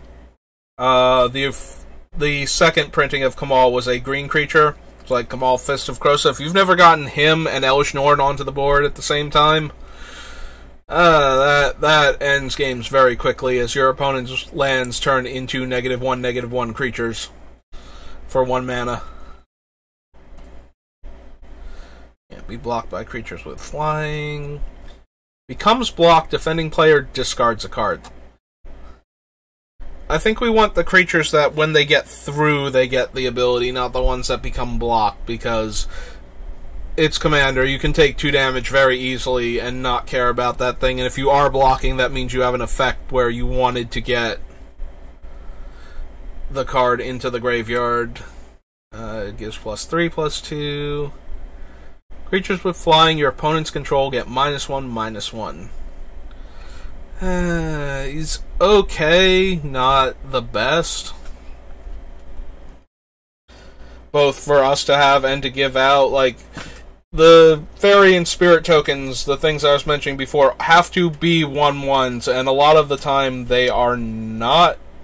Like, we were dealing 3 damage to each of them with Gruul Charm. It's actually takes a lot of effects to pump them out of range, usually like 3 different ones, all pumping them at the same time to get them out of range of a 3 damage hurricane.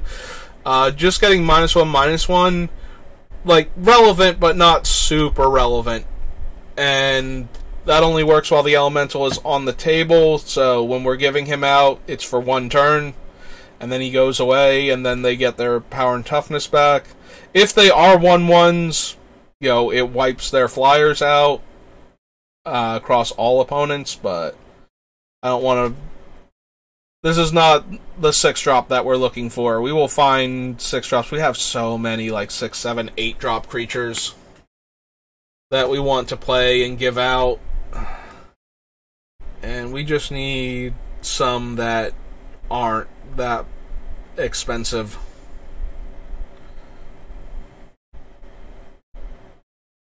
And Sylvan Primordial is banned from Commander.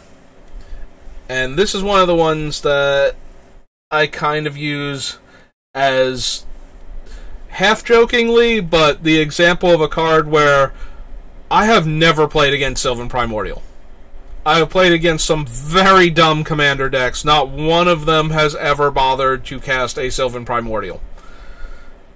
When it comes into play, for each opponent, destroy target non-creature permanent that player controls, and for each permanent destroyed this way, search your library for a forest card and put it onto the battlefield tapped. This is a very powerful creature. I don't know why I've never actually played against it, but it ramps you and takes away your opponent's, usually their land or their mana rock, but it can also destroy, you know, powerful artifacts or enchantments or planeswalkers. Yeah, any non-creatures thing. And then puts a land, and it's a obscenely powerful blink target. There are so many other creatures and so many other cards in Commander that I see regularly that do terrible things when they're left unchecked for like a turn or two, that I look at this thing being banned and I go, why? Why this one before Consecrated Sphinx or Deadeye Navigator?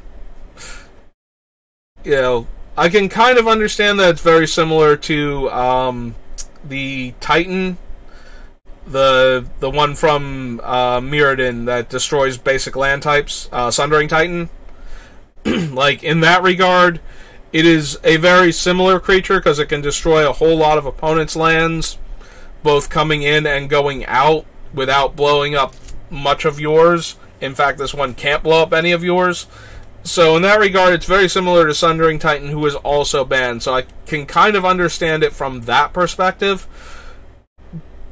But at the same time, it feels like we are banning stuff that made, like, somebody on the committee sad one time when they were playing Commander, and not stuff that every time I see it, I get sad, and that makes it feel very arbitrary that what is actually on the Commander ban list. Like, some things I wholly agree with, and some things I only agree with because we've decided, like, certain creatures I don't want to see as the Commander. I have absolutely no problem with them in the 99, like Braids. Braids is something that should not be a Commander. If you have ever played against a dedicated Braids deck, you will know that that thing is abjectly miserable when it's functioning. Like, Braids can come out on, like, turn 2 as, like, when nobody else has... If that person goes first, and they have Braids, and they get the turn 2 Braids, that's the end of the game. Like, everybody sacks their lands, and if it gets back to the Braids player, and everybody's trying to wait out Braids, and they just sacrifice Braids, and now they've got 5 mana, and nobody else has anything. And it's just dumb. Like, Braids just ruins good times by getting out of the gate too fast. So Braids as a commander is terrible, and now Braids is in the command zone if they didn't play anything and there's not permanents to make them sacrifice anymore, and now they have 5 of the 6 mana that they need to recast Braids if people start trying to rebuild again. Not a fun commander to play against. So I understand certain cards being on the ban list. Like, I would think Braids would be fine in the 99 because you can't just cast her again in that scenario if you do choose to sacrifice her rather than trying to wait the other players out and feed her like a swamp every turn. Then yeah, she's not going to do anything else. She was obnoxious and it's over, and we're more concerned that you played a turn 1 Soul Ring or Mana Crypt or something than that you have Braids. When she's the commander, though, that's miserable. But I look at cards like Sylvan Primordial, I'm just like, this has to have made somebody on the rules committee very sad, because I have literally never played against one. Like, this thing is on the ban list, and I have never played against it, while it was legal for, like, years. And that kind of, surprises me, because I've played against some very, very degenerate commanders before, and deck builds that just run over people very quickly, that are trying to assemble very brutal combos, and you would think that a thing that you could flicker every turn to destroy all of your opponent's lands while giving you even more resources to work with. Like, worst case scenario, if he's blowing up, 1 land from everybody and getting you 3 lands every turn, that's probably good enough if this thing is going unchecked to just win the game on the spot. And if it's blowing up anything else relevant while getting those mana sources into play, it's even better. I don't know why I've never got to play against this thing while it was legal, though, if it's that bad that it deserves to be on the ban list.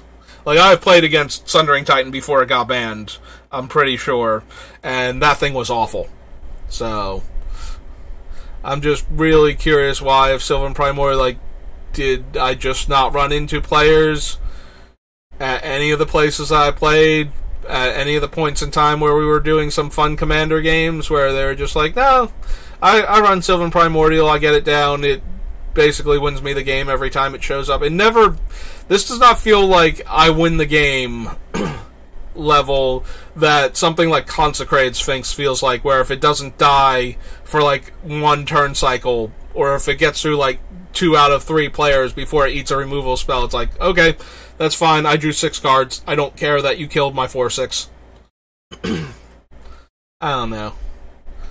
This is one of those cards that I go to, though, in fact, this is my go-to card when I don't understand why the rules committee is banning cards that I've never had any problems with, and leaving cards that I see all the time in both my decks and decks I play against that just seem absolutely miserable to play against. It's like, why does this guy have to go if those cards don't have to, type of mentality. Which, Commander has always been, intended to be a primarily casual format, so having a ban list in Commander already feels like kind of pushing it, but there are cards that, if there were no ban list for Commander, you would see all of the time by people that have them, and then that means that in order to get people to stop playing those cards, you either have to stop playing Commander with them until they get sad that nobody will play Commander with them, even though they have all these cool, fun decks that they like, and they have to play by what your play group considers fun and interesting, and then they're miserable, like, why do these degenerate cards get to get run, but you guys give me such a hard time about my cards, type of thing. Or you have to, like, all get together and agree that these cards, and then somebody else comes and is like, oh, hey, I love Commander, can I play with you guys? And then they play one of the cards that everybody has agreed is absolutely terrible, and now they have to, yeah. That's the whole reason why there's a Commander ban list, even though it's a casual format, is that this way, when you sit down to play Commander with people, you have a general idea of what is and is not an acceptable card. Like, there's an actual hard and fast, no, these cards, you can't run them, type of thing. And then you go from there if, like, your playgroup really needs to get rid of another card because they all agree that the card is terrible. They don't want... You can also do the gentleman's agreement, or gentle people's agreement, you know, where you don't run the card even though it's not banned. Not because you're going to jump down the throat of a new player who sits down and has that card in there, but just because you're not having fun winning with the card. When I said I took out Triumph of the Hordes out of Risk before, that is the kind of... There's nothing stopping me. Like, I think Triumph of the Hordes is a miserable card to play against in Commander, because you just die out of nowhere to it, and it wins the game almost every time it resolves. Like, you have to basically, like, Cyclonic Rift that player to stop them from winning once Triumph of the Hordes resolves, type of thing. But it's not fun to win with either, and I would rather not have it in the deck than keep winning with. Like, I have won with it, my brother has won with it, we have some cool stories to tell, but it's not a fun way to win. You know, you don't... You won. You played this dumb, broken card that, you know, kills everybody whenever you cast it. Cool. Moving on to the next game. Like, I have decks that function like that, and I almost never play them. I save them for when somebody else has that type of deck, where you did your thing and you won, and nobody could stop you type of deck, because you need those type of decks when you're going to be playing against a large group of people, like, where you don't know everybody all the time who's going to be playing and which deck they're going to bring, and they all have a variety of power levels. I would rather play a deck that plays on the same power level that the other players are at the table, than play a deck that is 10 times stronger than what they're playing. Like, or that is 10 times weaker, for that matter. I also don't want to play so far below where they're at that I can't compete either. Like, that's not fun for me.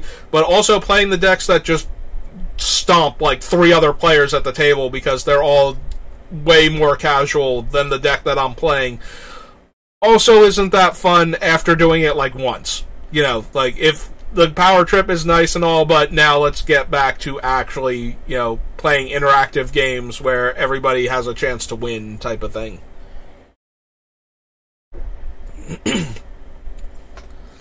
Eventually I'll come across a set today that doesn't make me go on a, like, 10 or 15 minute rant about how Magic works, or gets me talking about a cool story that I remember from back in the day or something. But today is not that day for Magic.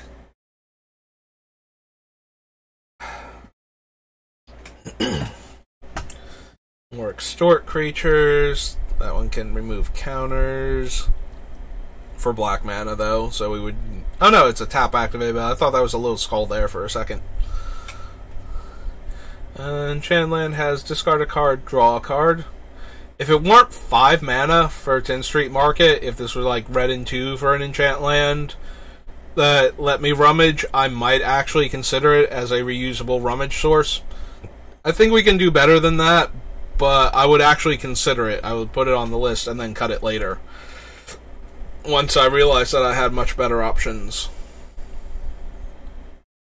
Undercity Informant can sack creatures to mill, but I don't think that's relevant.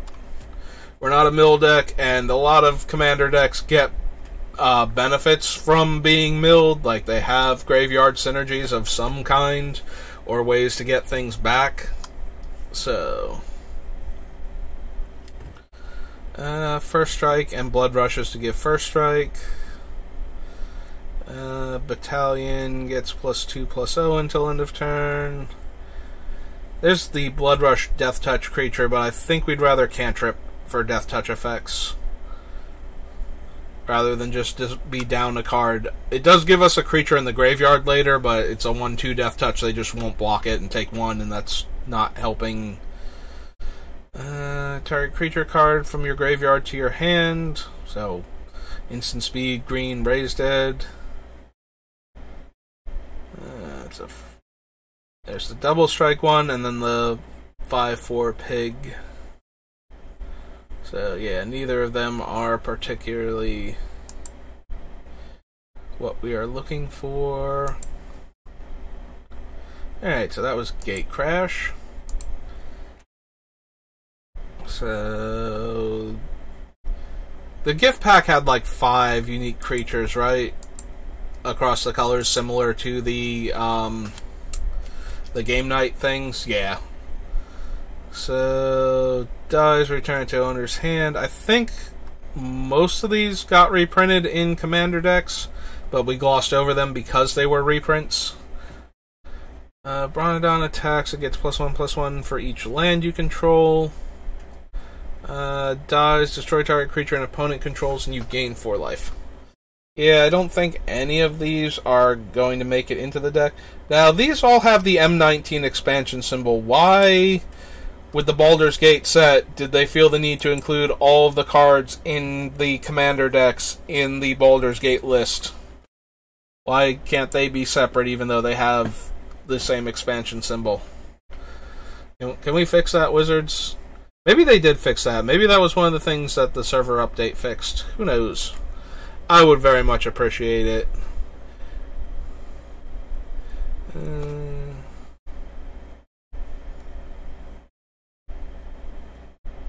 Alright, it's Commander Legends.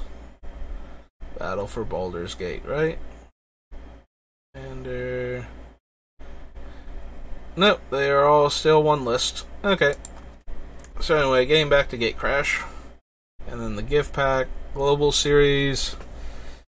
There can't be anything in Zhang and Mulan, I don't think. Like, almost all the cards were either reprint variants or were very unexciting. Target creature deals combat damage equal to its power to target creature you don't control. 2 mana punch, a 2 mana shock. 4 damage to any target at 5 mana. +4/+4 and gains trample at sorcery speed. 6 mana 5/5 trample. 2 mana 2/1 reach.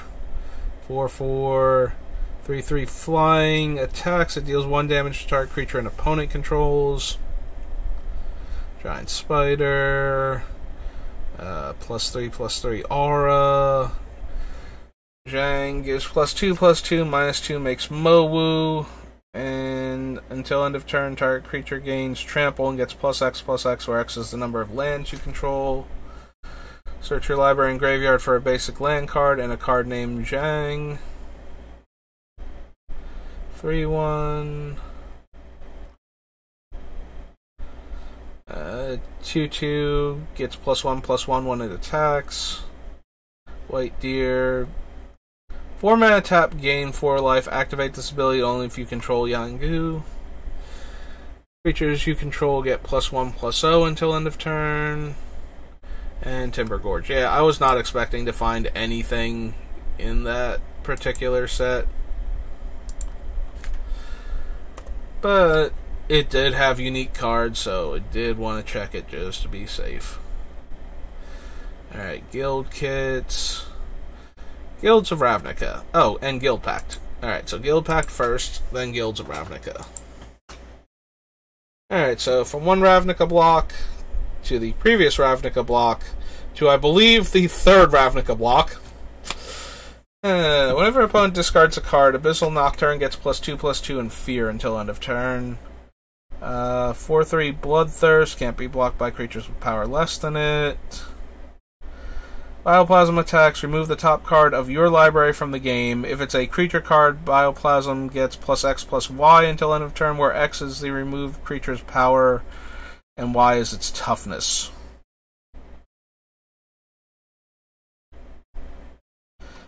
I wonder if that's still true. It says a star card. The reminder text printed on Bioplasm is no longer correct. That's what I thought. Okay.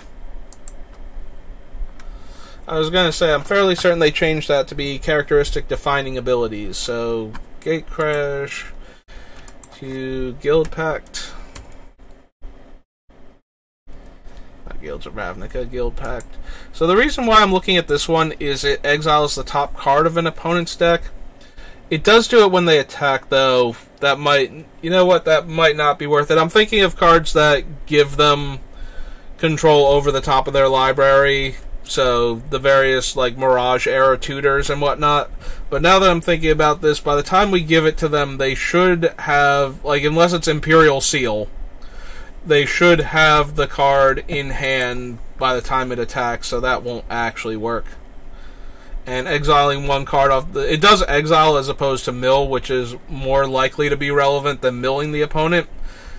Well, milling would be more relevant, but in a much more negative way. Like, milling opponents is bad for us if we're not actually going to win by milling, and it's very difficult to do that in Commander. Usually it's better if we're milling ourselves for value and then trying to set up like a Lab Maniac type effect for the win than it is to mill the opponent randomly in Commander.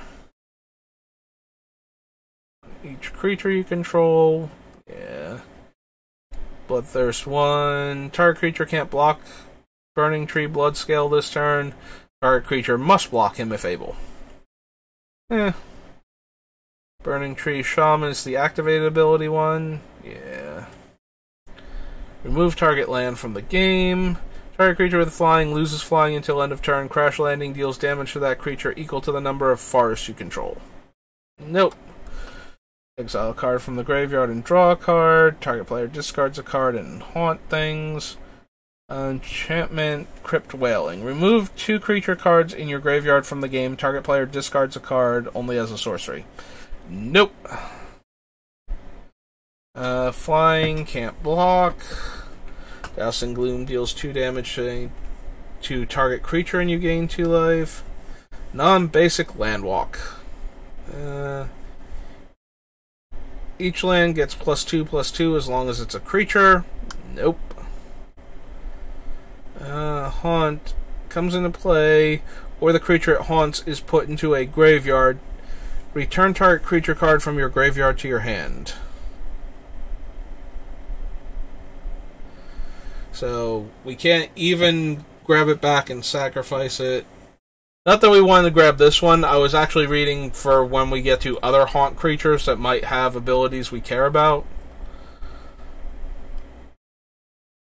Gets +1/+1 for each R attached to it. Sacrifice an R regenerator.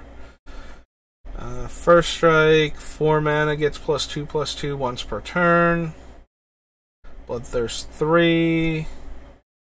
4/1, Trample, Haste, and Shroud. Sacrifice it, gain life equal to its power. Sacrifice a land, deal 2 damage, or target creature gets +2/+2. Can't be blocked this turn except by 2 or more creatures. Comes in play if red was spent to cast it, gains haste. We can add Gruul Signet in the same way that we added the other Signet to the list. I don't know... Oh, 2 U's, not 2 L's. Not that that will make a difference to the spell checker, but we want the actual name of the card. I think we skipped over the bounce lands before, so I'm not going to add... Actually, it was Dissension, right? So it was Blood Crypt and Rakdos Signet. Yeah, we did not add the Rakdos bounce land. as I said with Carnararium, it's perfectly serviceable to add these to your commander decks. I do play against a lot of people that have, you know, random wastelands and strip mines in their decks, which makes the Karu lands way worse. Also, lots of bounce a permanent as opposed to a non-land permanent. So I do run decks that run the Karu lands because they need the extra fixing and or can do things with the extra lands, but it does come up where they just get randomly destroyed in the first couple turns of the game, and that is always sad times for me. Nope. Whenever a creature attacks you, controller loses 1 life. Nope. Nope. Nope. Beginning of your upkeep, reveal the top card of your library. If it's a creature card, put it into play. Nope. That is terrible for us. That's for spells. What was the green one again? Creature spells can't be countered. We're not casting our creatures for the most part. Like, we are casting some of them, but not nearly enough. Tap Living Inferno deals damage equal to its power divided as you choose among any number of target creatures. Each of those creatures deals damage equal to its power to Living Inferno. Nope. No and no. Also no. Use that. Use blue. Comes into play, or the creature it haunts is put into a graveyard. Destroy target creature that was dealt damage this turn. No. That's white mana. Feedback deals damage to target spell's controller equal to that spell's CMC. No. Woodkin can't be countered and has Bloodthirst X. Where X is the damage dealt to your opponents this turn. I'm kind of weirded out that the X is defined in its reminder text, because all of the other Bloodthirst creatures are, if your opponent was dealt damage this turn, they have those counters, right? Like, that's how they actually work. I'm scrolling back up looking for one of them.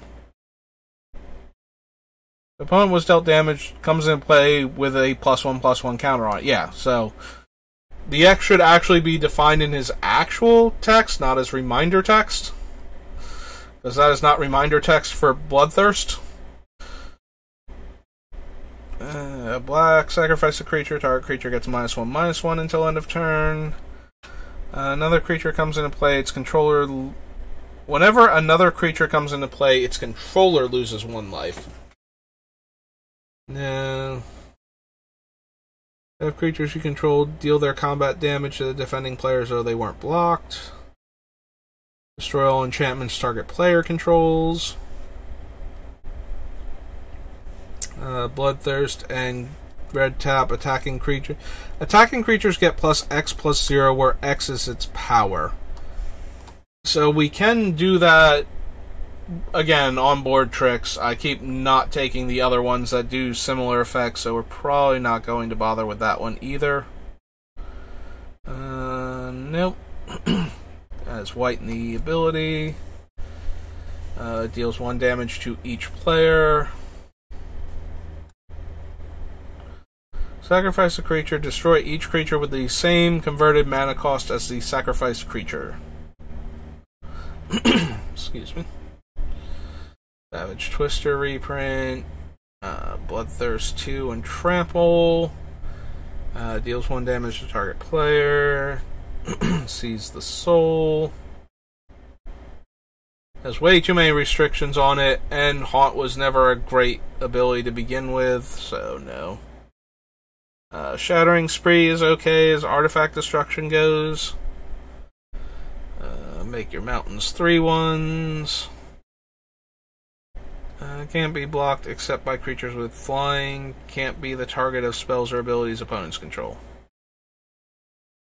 So, hexproof and can't be blocked by flyers. I'm pretty sure this was a Boggles card for a while, until better Boggles showed up. Star Fletcher adds mana of any color. Oh, comes in play. Choose a color. Tap. Add 1 mana of the chosen color, and can block. Oh, so it has reach. Target creature gets +1/+1 and trample until end of turn. Honestly, if we were going to use an effect like that, I would rather just use Kessig Wolf Run. If we're going to do the onboard target creature gains trample thing, I would rather just be able to fireball the opponent that we're forcing the other player to attack than, do these little dinky ones. Return Sky and Firebird from your graveyard to your hand only if an opponent was dealt damage this turn. Bloodthirst 1, and creatures with power less than it can't block it.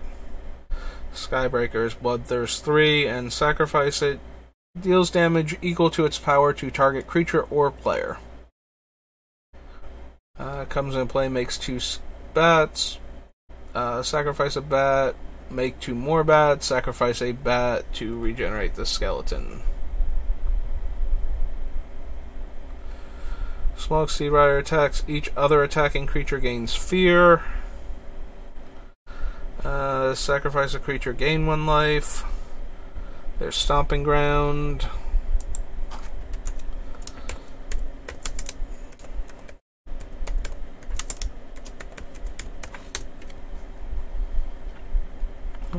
Streetbreaker Worm is a 6/4. Tin Street Hooligan only destroys stuff if you paid green for him.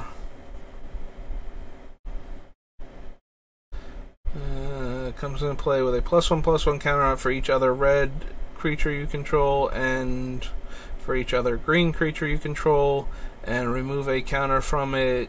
Deals 1 damage to target creature, or make a 1/1 green sapperling. And sack her for mana. +2/+2 and trample and draw a card.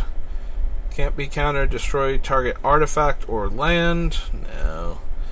And enchanted creature gets +6/+6 and 3 green. Sacrifice it. Make a 6/6 worm. Alright, so that was Guild Pact. Now on to the other guild set, which is Guilds of Ravnica.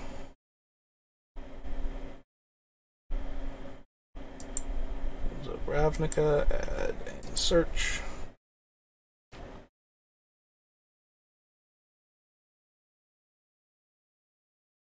Enters the battlefield. You may have it fight target creature you don't control. No. Convoke and Hexproof. No. Good old Arclight Phoenix. There's Assassin's Trophy. Another one of the very good utility. Alright, that was for Guild Pack. We need to get rid of the P to go to Guilds of Ravnica. Another one of the very good utility cards that just destroys almost anything you would need to.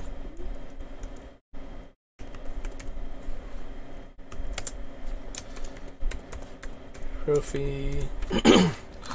I mean, technically it does destroy anything that you need it to, and then that player gets a basic land. So even if it's a non-basic land that you need to get out of the, off the battlefield for its utility, they get a land for it. That's okay. Lands just make mana. Super important in the early game.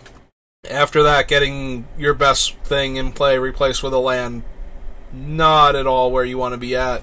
And for 2 mana, very easy to leave up in case the opponent points the problem card at you, or it becomes a problem for you during somebody else's turn. Haste and Mentor. Control Vraska, you gain life equal to attendant of Vraska's power. Barrier of Bones is a defender. 3/1 flyer. Cast a creature spell, draw a card. Lifelink, exile target card from a graveyard, and when you surveil, so no. 4/5 Trampler deals combat damage to a player. You may discard all the cards in your hand. If you do, draw that many cards. Too expensive. if we're going to spend that much mana, I would rather spend the 1 more mana on the, like, Runehorn Hellkite, I think is his name. It's a 5/5 flying dragon, and you can spend that casting cost again out of the graveyard to Wheel of Fortune with it. I would rather do that, I think, than do that one, than cast this guy and then try and get him through for damage.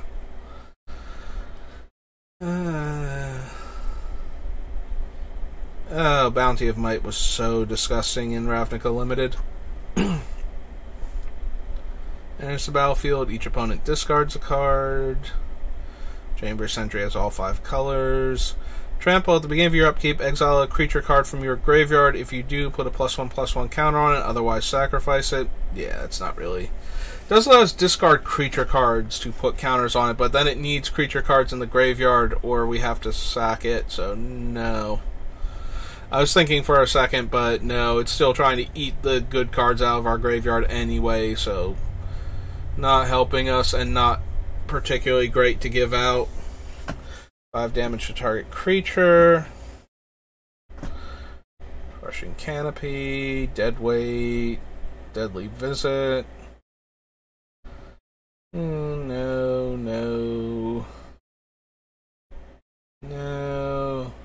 Enters the battlefield, you may search your library for a basic land card or gate, reveal it and put it in your hand, then shuffle.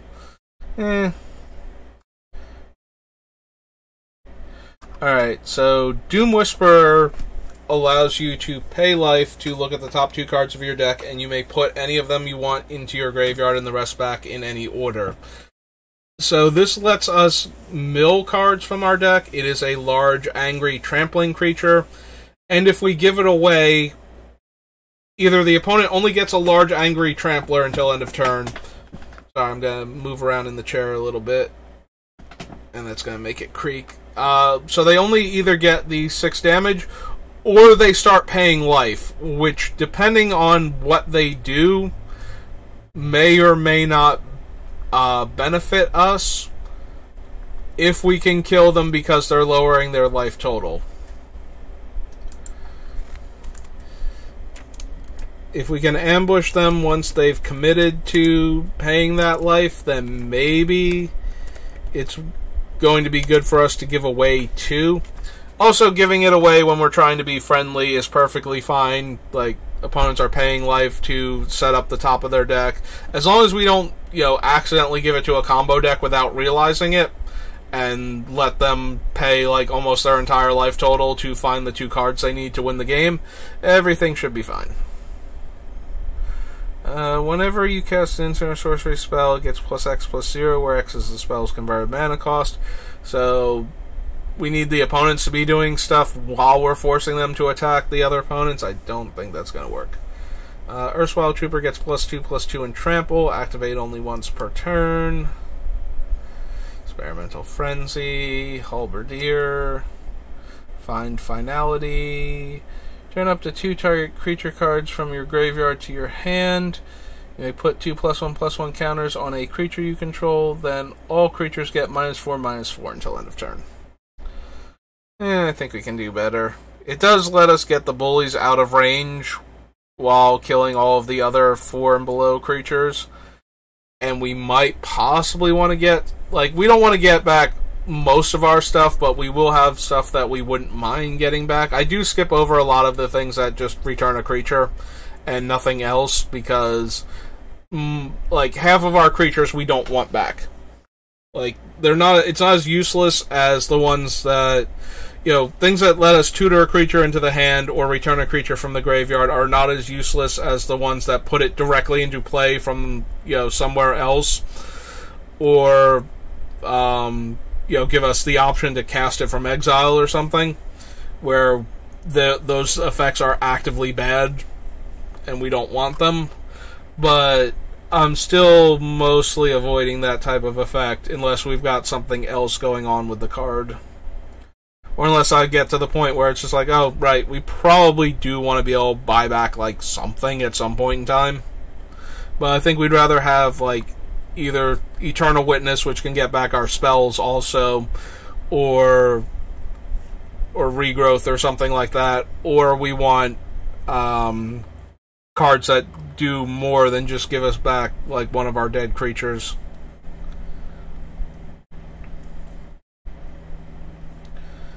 Enters the battlefield, draw a card. Enters the battlefield, put the top 3 cards of your library into your graveyard. You may put a land from the graveyard on top of your library. More obnoxious than actually doing anything relevant. Again, we don't want to mill opponents normally, and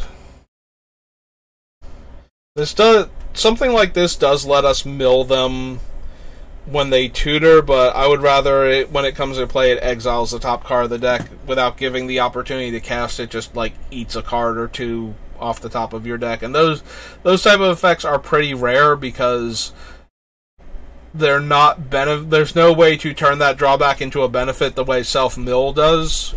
So, with very, very few exceptions. So we're unlikely to find an effect that's exiling the top couple cards of our deck when it comes into play. Deals 2 damage to target creature or destroy target colorless non-land permanent.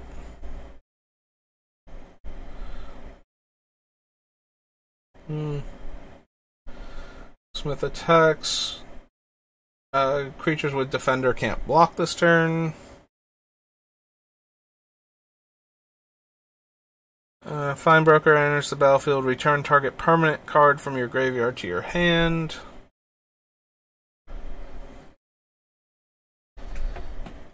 Undergrowth enters the battlefield with a +1/+1 counter on it for each creature card in your graveyard.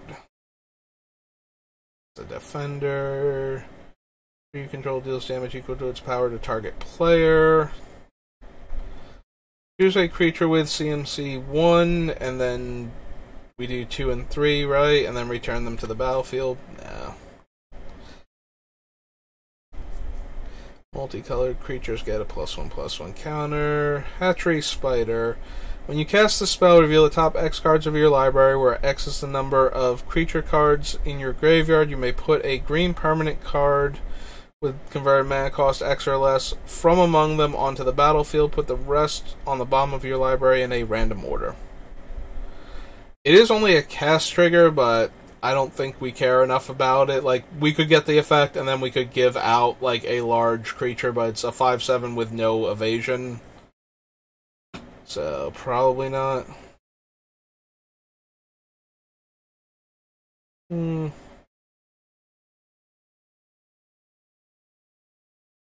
Evoke an Indestructible. Can't be countered, deals 6 damage. Enters the battlefield, gives out a counter. Enters the battlefield, create a 1/1 black insect for each creature card in your graveyard, and 2 mana, sacrifice another creature, gain 1 life, and draw a card. We do want to put creatures into our graveyard. Like, that is a thing we want to do. And we do want to have ways to sacrifice creatures for value. So we might actually just put Izoni.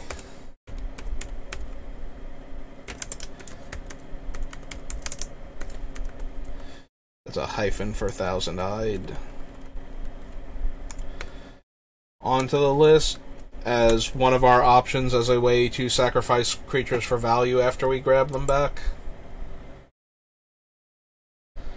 Enters the battlefield, you gain 1 life for each creature card in your graveyard. Harpooner enters the battlefield, choose up to 1 target creature with flying. Okay, so he's an up to 1. Then he gets +X/+O based on the number of dead creatures you have, and then punches that, or fights that creature. So, all of that doesn't actually do anything if the opponent doesn't want to, and they can still fight, like, some of our random demons that we have. Graveyard to your hand. No. Legion War Bosses. Very strong creature, but not what we're doing. Deals 1 damage to target opponent for each creature in your graveyard. No. +2/+0 in camp, or +2/+2 in camp block. Search your library for a black card with CMC less than or equal to the number of creatures in your graveyard. +1/+1 in haste. All creatures get -1/-1 in surveil. Whenever a non-token creature you control dies, deals 1 damage to you and you draw a card. No. 1/+1 for each until end of turn for each creature you control. Oh, it's Might of the Masses. Okay. I didn't even notice the name at first. The spell costs 1 less for each creature in your graveyard. Enters the battlefield, return a land from your graveyard to the battlefield. +X and Menace, based on the number of dead things you have. -X based on the number of dead things you have. Target opponent reveals their hand. You choose a non-land card that from that player's graveyard or hand and exile it. I can't cast non-creatures. 6/6 hexproof. Loses all abilities until end of turn. Any player may activate this ability. If a spell or ability opponent controls causes you to discard it, put it onto the battlefield instead of putting it in your graveyard. So if we gave this to an opponent who had a lot of non-creature spells, all it would do is make them have to pay an extra 2 mana for that turn. Like, we're not stopping them from comboing off unless they needed literally all of the mana that they had, or, all but one of it. 1/1 Death Touch. All creatures able to block this, do so. Yes. It's cheaper than the other lore creatures, and it has Death Touch, so it will guarantee to kill one of the defender's creatures, so yes. Unless it gets killed by removal, in which case, oh no. We'll bring it back again later.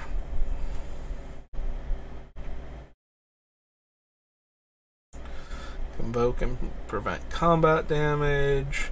Another creature you control enters the battlefield or dies if it had greater power. Yeah. Pilfering Imp. 1 black tap, sacrifice Imp. Target opponent reveals their hand. Choose a non-land card to discard. 2/2 Death Touch. There's Plague Crafter. I still don't think we're going to run the Plague Crafter type effects. I did say we would consider it again when we got back to, War of the Spark or wherever this guy was from. And now that we're back there, I'm still not feeling it. Precision Bolt deals 3 damage to any target. And Protocol is fine.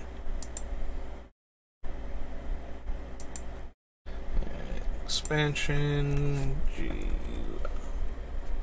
Let's just go through past all of the guild stuff. Guilds of Ravnica Mythic, which was just the Guilds of Ravnica, but there were like 8 planeswalkers, and it was meant to be draftable.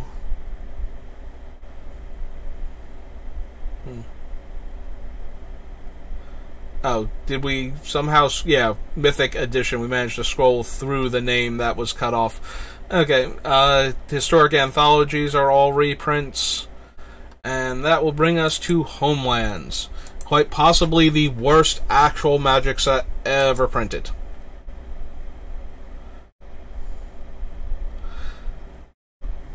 And when you think of things like Saviors of Kamigawa, Born of the Gods, even Fallen Empires, it's kind of impressive that this set has managed to outdo all of them in bad cards.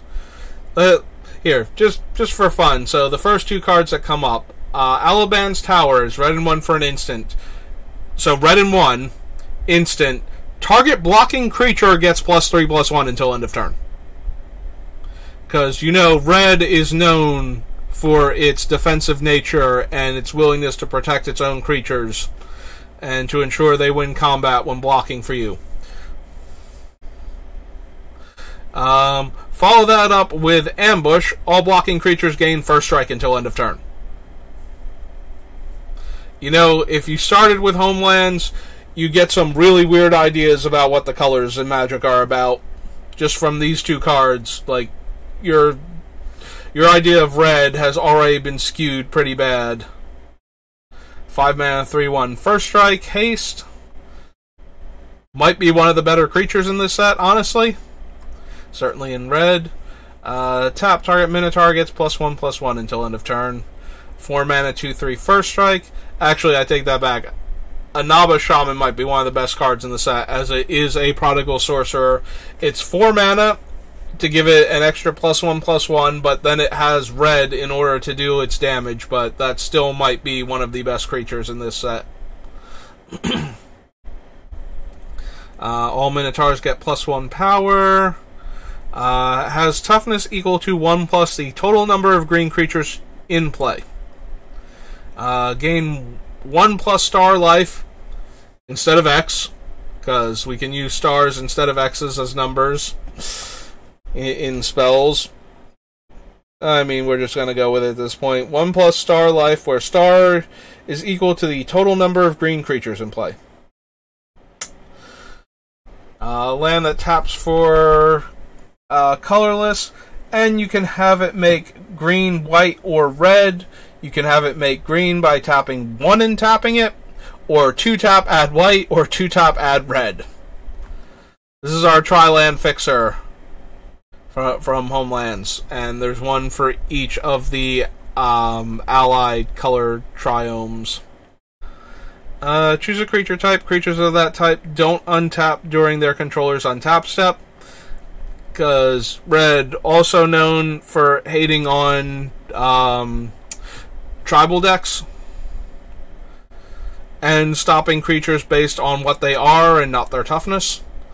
Fortunately, for all these bizarre, overpowered cards, we have Apocalypse Chime, which can destroy without being able to be regenerated. There's that berry text. All cards from the Homelands expansion, which stops the next creature, which is actually one of the few things that has ever done anything relevant in Homelands ever, and that is Autumn Willow, which replaced Urnham Djinn in the Creature Geddon decks that were trying to fight the omnipresent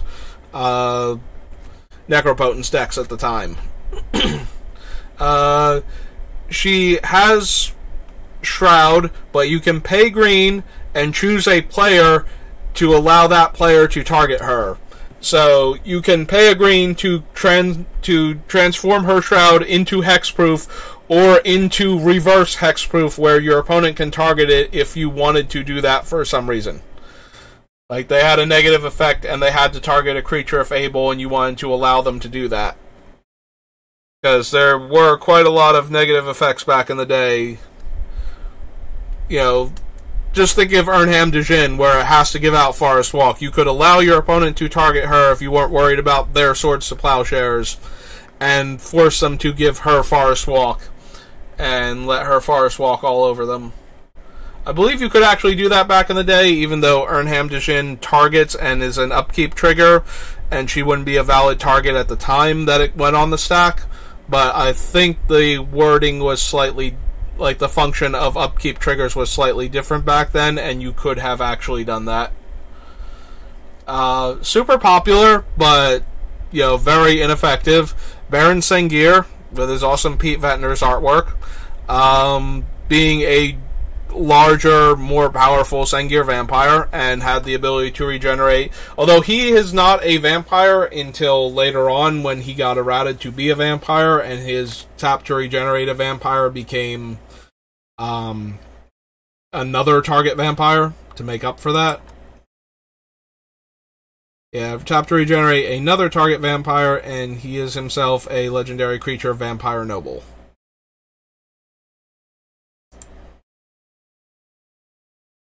Yeah, Baron Sengir was cool, but he's not good. Which is why when the first Commander Legends set came out, and they were looking for, you know, some of the Magic Legends that they chose were reiterations of Legends that they had done cards for, but that, you know, weren't very good despite being popular characters. They chose Baron Sengir as one of them, because he needed a good card to go along with how cool he was back in the day. Can sacrifice a creature to untap it. It's a 5 mana 4/4 trampler, so no.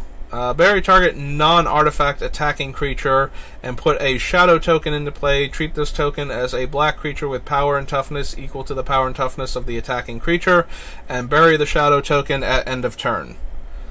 So, a very convoluted way of saying that you get one of your opponent's attacking creatures and then get to block with it and then lose that creature at end of turn. So it kills the opponent's creature. You get a token copy of it functionally, but without the comes into play ability. So it would have been just as easy to say gain control of that creature, sacrifice it at end of combat or something, and you would have gotten almost the exact same effect. Like untap it and you gain control of it. Wouldn't have haste, so you're gaining control of it. Wouldn't allow you to use its top activated abilities, because the token doesn't have the abilities of the card. But at that point, would have been much smoother wording. Enchanted creature is +0/+2, and you can sacrifice the carapace to regenerate it. There is Castle Sangir, one of the coolest lands you will never use for anything. It is the Grixis version of the Anhava Township that we saw before. 05 Pro Black. Chandler has 3 red tap, destroy target artifact creature. So Hoven is the one that destroys non-creature artifacts. Clockwork Gnomes can regenerate an artifact creature, and then there's a whole bunch of bad clockwork creatures. I thought there was a third one in this set. We have the Steed and the Swarm. I thought there was one more. Maybe it's because Clockwork Gnomes is a clockwork creature, but doesn't have the... So the clockwork abilities are based on creatures, the Aven that appeared in Antiquities. So you have to wind them, and they have a set number of counters that they have on them that determines their power, and every time you attack or block with them, they wind down a little bit and lose one of those counters, and you can spend mana and tap them to rewind them back up and use their counters again. It's not a terrible idea, but it makes the creatures bad, and the creatures shouldn't be bad when they're already, so mediocre to begin with. But back in the day, when Magic was first starting out, being a creature was considered such a good thing to begin with that it needed to be inefficient normally. Like, creatures are how you were supposed to kill your opponents, so they didn't need to be good, they were how you were winning. So the spells needed to be good in order to deal with them, and the creatures themselves, and then that just led to, we're running like 2 creatures that are actually good and can win the game, and then the rest are all spells to not die in the meantime and to pressure the opponent until we win the game. And finally, like decades later, Magic has shifted towards, no, creatures are good, spells are okay. And actually started making, like, genuinely good creatures that have made their way into eternal formats and whatnot. Daughter of Autumn. Oh, she's a white activated ability anyway, so... yes, Didgeridoo. Actually, weirdly, one of the most expensive cards from Homelands, because it allows you to put Minotaurs from your hand directly into play for 3 mana, so opponents can't counter the spell. They would need to counter the activated ability, and then you would still have the Minotaur and the Didgeridoo if the countering effect didn't destroy the source of the effect it was countering. So you would still be able to pay 3 again and put a Minotaur from your hand into play. So it gets around counter spells. It works with Changelings because they are Minotaurs in addition to their other types, and tribal permanents that have Changeling. I don't know that there are any of those. I can't think of any off the top of my head. I know there were spells that had Changeling, but they were all instants and sorceries. But yeah, you can use Didgeridoo to get around potential counter spells to get your Minotaurs into play. So if you have one of the actual, like, good Minotaurs or one of the Changelings that you want to get down, Didgeridoo will actually work with that, and that is why this reserve list card that is so silly actually has a price tag. Also, every time they print like another good Minotaur, people are like, oh, I kind of wish I had Didgeridoo because we're going to build a Tarngarth deck now or something. I mean, most people don't do that, but every once in a while they'll print a new Minotaur and somebody will be like, I really wish I had a Didgeridoo. There's like that one person out there that just really wants their Australian woodwind instrument to summon Minotaurs with. They have to be in your graveyard, right? For Drudge Spell? Yeah. Dry Spell deals 1 damage to each creature and player. Dwarven Pony, red 1, tap, target dwarf gains Mountain Walk. Dwarven Sea Clan, no. Trader, no. Oh, hey, there's Ebony Rhino. This is one of the things, I am 99.99% sure this thing is on the reserve list. Oh, it is a common. Maybe it's not. I could have sworn Ebony Rhino was on the reserve list, but they usually didn't put non-rares. I thought he was an uncommon, like, 1 or 2. Maybe he's not. That would make me sad, actually, because Ebony Rhino is one of those, my go-to reserve list cards that is absolutely terrible and has no business being on the reserve list, and it's so easy to not reprint him or anything that functionally is him because he's so terrible that we just don't print Magic cards that bad anymore normally. Like, this thing would be like 5 mana or 6 mana in like any modern Magic set and be fully functional in it, so. But I could have sworn he was an uncommon 1 or 2 and was on the reserve list because of that. Huh. Now I have to go check the reserve list and see if it's actually there. Not right now, of course. We'll keep going. I'll at least get through Homelands. Each blue creature and each white creature. Nope. Fairy Noble. Most fairies are blue, so having a creature that buffs fairies. Also notice this gives...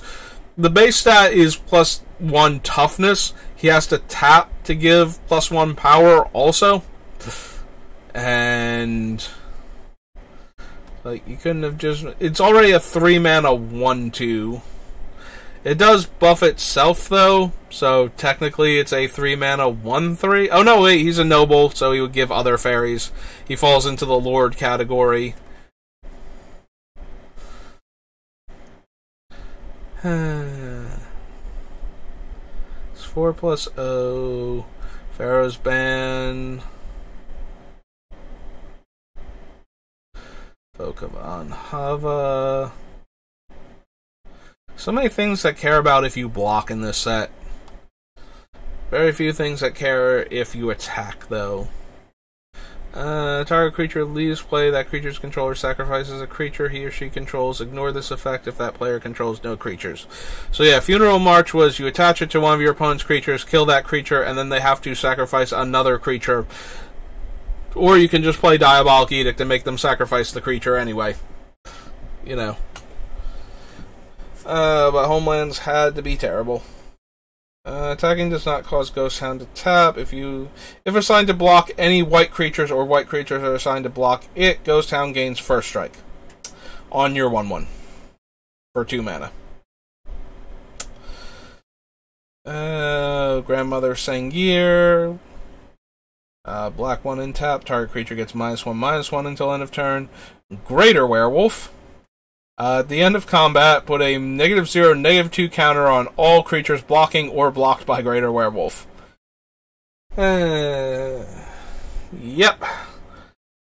Oh, there's Headstone, which costs more than Cremate and doesn't give you the card until the next turn's upkeep. So originally, when Wizards was printing cards like this, like they first started showing up in Ice Age, the first cantrip cards, they did understand that if you could trade a card for a card, and they made too many of those, they were worried that you would cycle through your deck too quickly to get to combo pieces or like the best cards, and that the rest of your deck would just be cantrips.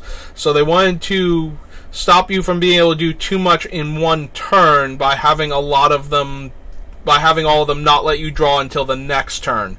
So if you cast Headstone and you didn't have another cantrip in your hand, you couldn't draw a new one and then cast that one and draw another card, and so on in that turn. You had to wait until the next turn and see if you got something, and then if that was a cantrip, you could cast that one, but then you would have to wait until the next turn after that to get your card. So they knew that was a thing, but the problem is that people would forget. They would do too much stuff in a single turn, or they would be too focused on why they cast Headstone to exile the card in the graveyard and not as much on the fact that they were supposed to draw a card next turn, and a lot of people were missing the draw trigger. So eventually it just got switched to draw a card, and they decided they would be okay with that. And it certainly has had the effect where, you play multiple cantrips in a turn in order to cycle through your deck quicker.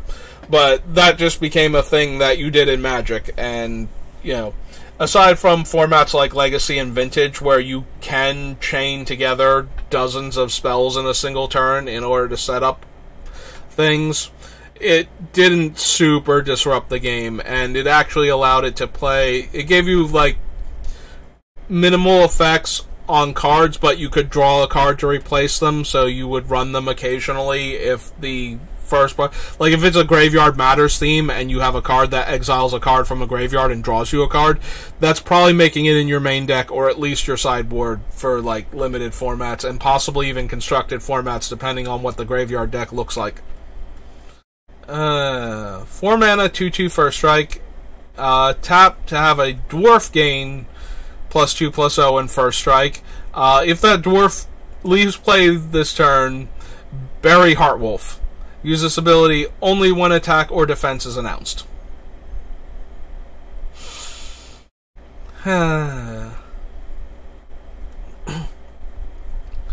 Hungry Mist.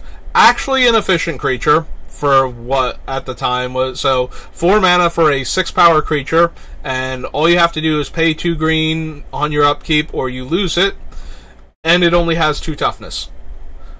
But it was a 6 power 4 mana creature, so almost kind of vaguely playable.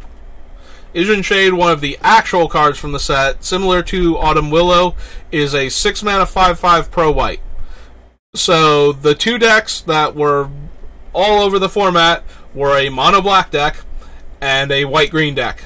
And the white-green deck's removal suite included Swords to Plowshares. So your creatures better have protection from white, otherwise your opponent could answer them for 1 mana. So almost every creature in Necro has protection from white. It's Ijin Shade, the Order of the Ebon Shield, and the variant of the Order of the Ebon Shield from Ice Age.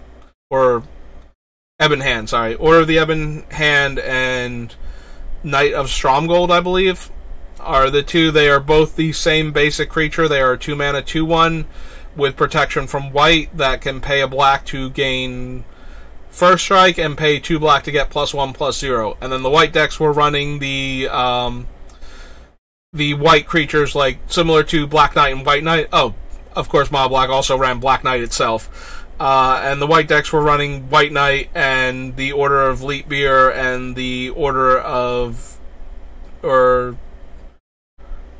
something Shield, I want to say, is the white one from Ice Age. And yeah, so you had all these creatures that couldn't block the other player's creatures and couldn't be blocked by them. And so yeah, Ijin Shade was one of your trump cards in mono black. Also, when we get down to it, the Serrated Arrows had a huge impact on Standard. Might actually be the most impactful card from this set for its Standard constructed format. Probably Merchant Scroll is the one that has had the longest lasting impact, only due to errata though, because original Merchant Scroll was not as good as it is today.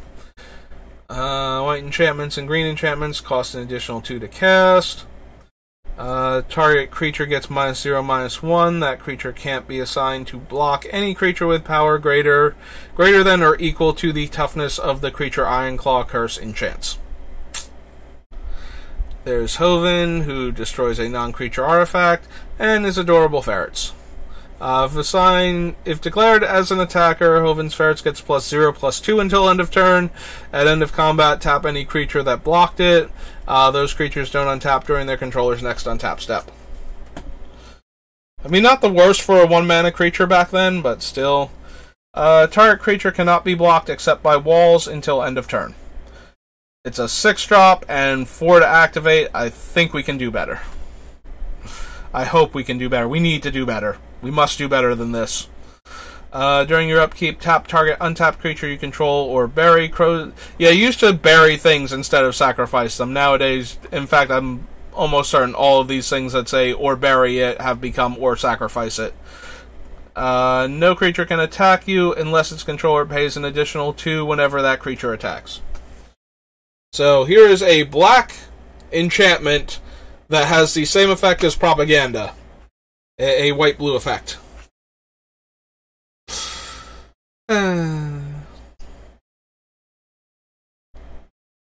There's the Jund Ocean Keep. Leaping Lizard. Another card that I have a silly story about because I did a tournament one time where the only cards you were allowed to use, it was a constructed format, the only cards you were allowed to use for deck construction were Fallen Empires, Homelands, and the original Unset Unglued. And I wanted a evasive threat, and it was either this or Mesa Chicken, and I didn't feel like having to cluck like a chicken every time I wanted my creature to gain flying. I won that tournament by using Look at Me on the DCI to ban Thornthallid, by the way. Good times. Target creature loses flying if any creature is assigned to block the creature Mammoth Harness enchants, or the creature Mammoth Harness enchants is assigned to block it. That creature gains first strike until end of turn. There was no amount of anything on this card that we were going to get with that text when I finished that sentence that was going to make it worth the green and 3. I just wanted to remember how dumb it was. This is the one that eventually destroys a land, right? Comes into play, put 3 ore counters on it during your upkeep, and whenever target land is tapped, remove an ore counter from it. When the last ore counter is removed, destroy that land, and this enchantment deals 2 damage to that land's controller. Or you can just Stone Rain for red and 2, or you can Pillage to destroy an artifact or enchantment, or not artifact or enchantment, artifact or land. I'm just saying Homelands, you know. Primal Order, again, one of the few cards. This one deals damage to the player equal to the number of non-basic lands they control every upkeep. There are a lot of non-basic lands in Commander, like everybody's deck is running so many of them, that this can actually deal a decent amount of damage to a player.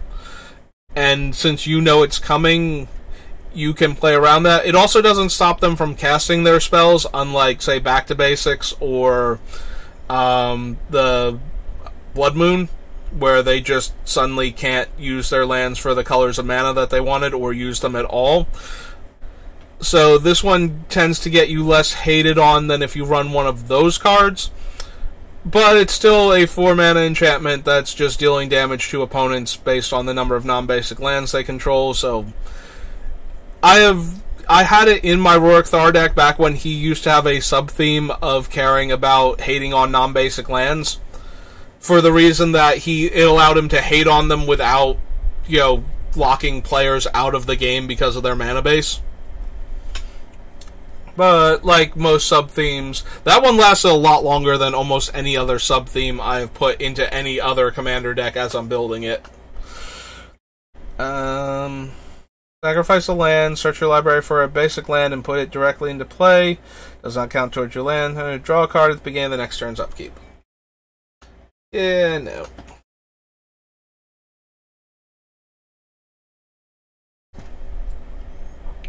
Choose 2 target creatures controlled by an opponent. Bury one of those creatures and put a -1/-1 counter on the other. The opponent chooses which one is buried. Target player, you choose 2 target creatures. Opponent sacrifices one of them. The other one gets a -1/-1 counter. In red. If assigned as a blocker, Root Spider gains first strike and gets +1 power. Tap target creature without flying. That creature doesn't untap during its controller's untap phase. So, Roots is weird in that it got reprinted in, like, a master set as a green removal spell and was actually kind of functional in draft in that format. I think it might have even been, like, an Eternal Masters or something. I feel like it was definitely one of the master sets, I just can't remember which one of them. And it was actually a functional green removal spell in that, and that was kind of silly, and that amuses me. Rotothopter. Flying and 2 mana to give it +1 power until end of turn. Spend no more than 4 mana in this way. For Historian Badger attacks and is not blocked, you may choose to have it deal no damage to defending player this turn. If you do, remove from the game up to 2 target creature cards in that player's graveyard and gain 1 life for each creature removed in this way. Zengir Autocrat is another one of those cards that is just barely playable for what it does. It is a 4 mana 2/2. When he comes into play, you get 3/0/1 Surf tokens. If he leaves play, you lose all of the Surf that you control. Surf tokens specifically. So your creature types that gain the Surf creature type don't get exiled along with the tokens. But the Autocrat is a 4 mana 2/2 that makes 3 chump blockers when he comes into play. So in that regard, he is actually almost kind of vaguely useful to some decks. He is still a 4 mana 2/2 though. I mean, it could be worse, but he could also be a lot better. There's a 1/2 that has Zengir Vampire's abilities. Okay, so here's Serrated Arrows. So, Serrated Arrows comes into play with 3 counters on it, and you can remove a counter from it and tap it to give a -1/-1 counter to a creature. And then when it runs out of counters, it destroys itself, because why would you ever need it again? Certainly you don't want to flicker it or anything. Not that that was really an option back then. So, in both the black and white decks that were fighting each other to the death, primarily black decks, there were 4 creatures, 2 in white and 2 in black, the Orders and the Ice Age versions of them, that are pro the other color. They are 2/1s. So Serrated Arrows could tap to kill up to 3 of those creatures, one at a time, for 4 mana. So while it is slow and clunky, it is a 3-for-1 potentially. It also, because they are counters, cripples other creatures, so you could put -1/-1 counters on, like, the 2/2 First Strike Knights, White Knight and Black Knight, and eventually, over the course, like, first you would get them down to 1/1s, and then you would kill them. Also, you could kill things like Hypnotic Spectre this way. So, as terrible a card as it is, you spend 4 mana, and then you don't have to invest any other mana into it, and you eventually get usually a 2 or 3-for-1 out of this card. So, you know, actually playable at the time. Probably the most format-defining card from this set for the standard that it was introduced to. Like, so either this one or Asian Shade or Autumn Willow would have to be the most format-defining card from this set for the standard that Homelands was legal in. Here's a green spell that gives, for 1 mana, gives -5 power until end of turn.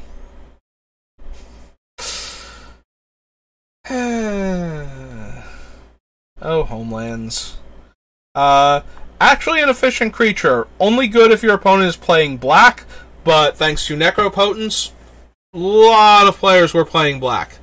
So if it's declared as an attacker and the defending player controls no black creatures, it does not untap during your next untap step, but is a 2 mana 3/3 otherwise. Also notable, it can block things like, it can't really block the Cleric one, like the Order of the Ebon Hand and the Knight of Stromgold, because they can pump and gain First Strike, but it can actually hold off a Black Knight, for example.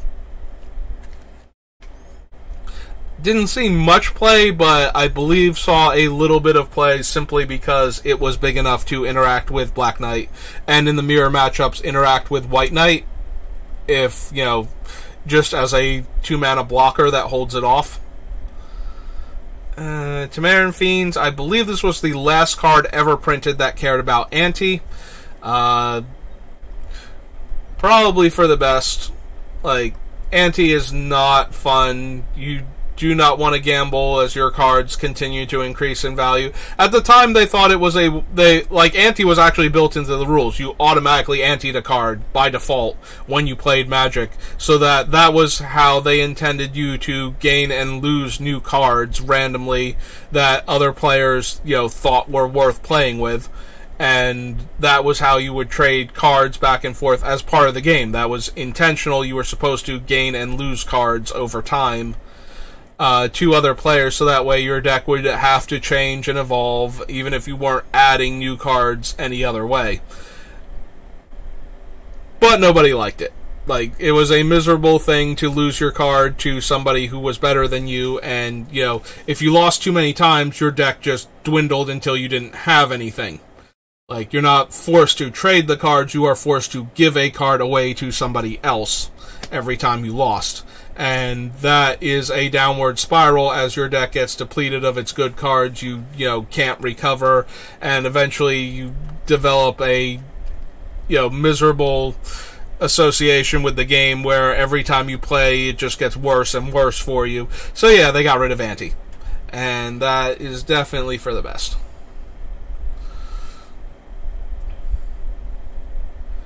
Veldrain of Sangir, 7 mana, 5/5, and you can pay 3 mana to make him a 2-power Forest Walker.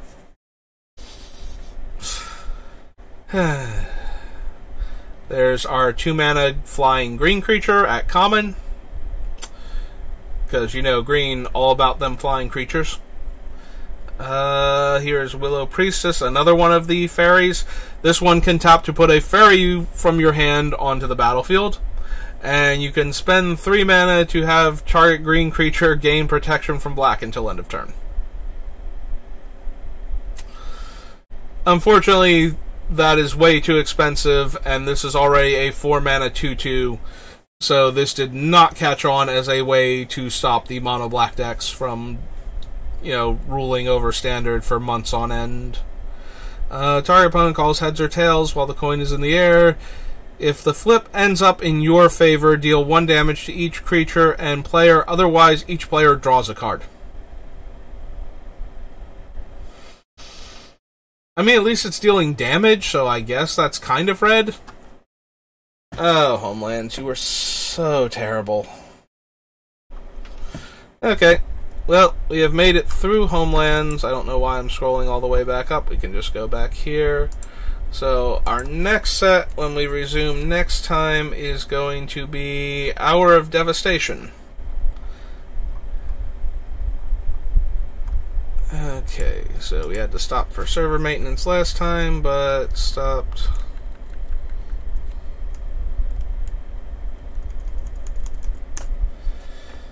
Before Hour of Devastation. Alright, so that's where we'll pick up next time. Again, did not notice anybody coming into the chat room. Nope, it's still... I keep glancing over there, didn't notice anything had changed, so... Didn't think we had anybody chatting. So, no new people watching the stream, unless you're lurking, and I do appreciate you if you did stop by to lurk on my stream, but we have no new people, so I assume if you're hearing this that you have either watched it as a VOD in my archives on Twitch, or that you found me over on YouTube. So I am SBR_BLD on both of those platforms. You can find me on either of those locations. I do upload the VODs as videos on YouTube that you can watch. So as the VODs slowly clear themselves out over time, if you want to go back and watch where this started, you'll be able to find it there. And thanks for watching, and I'll see you next time.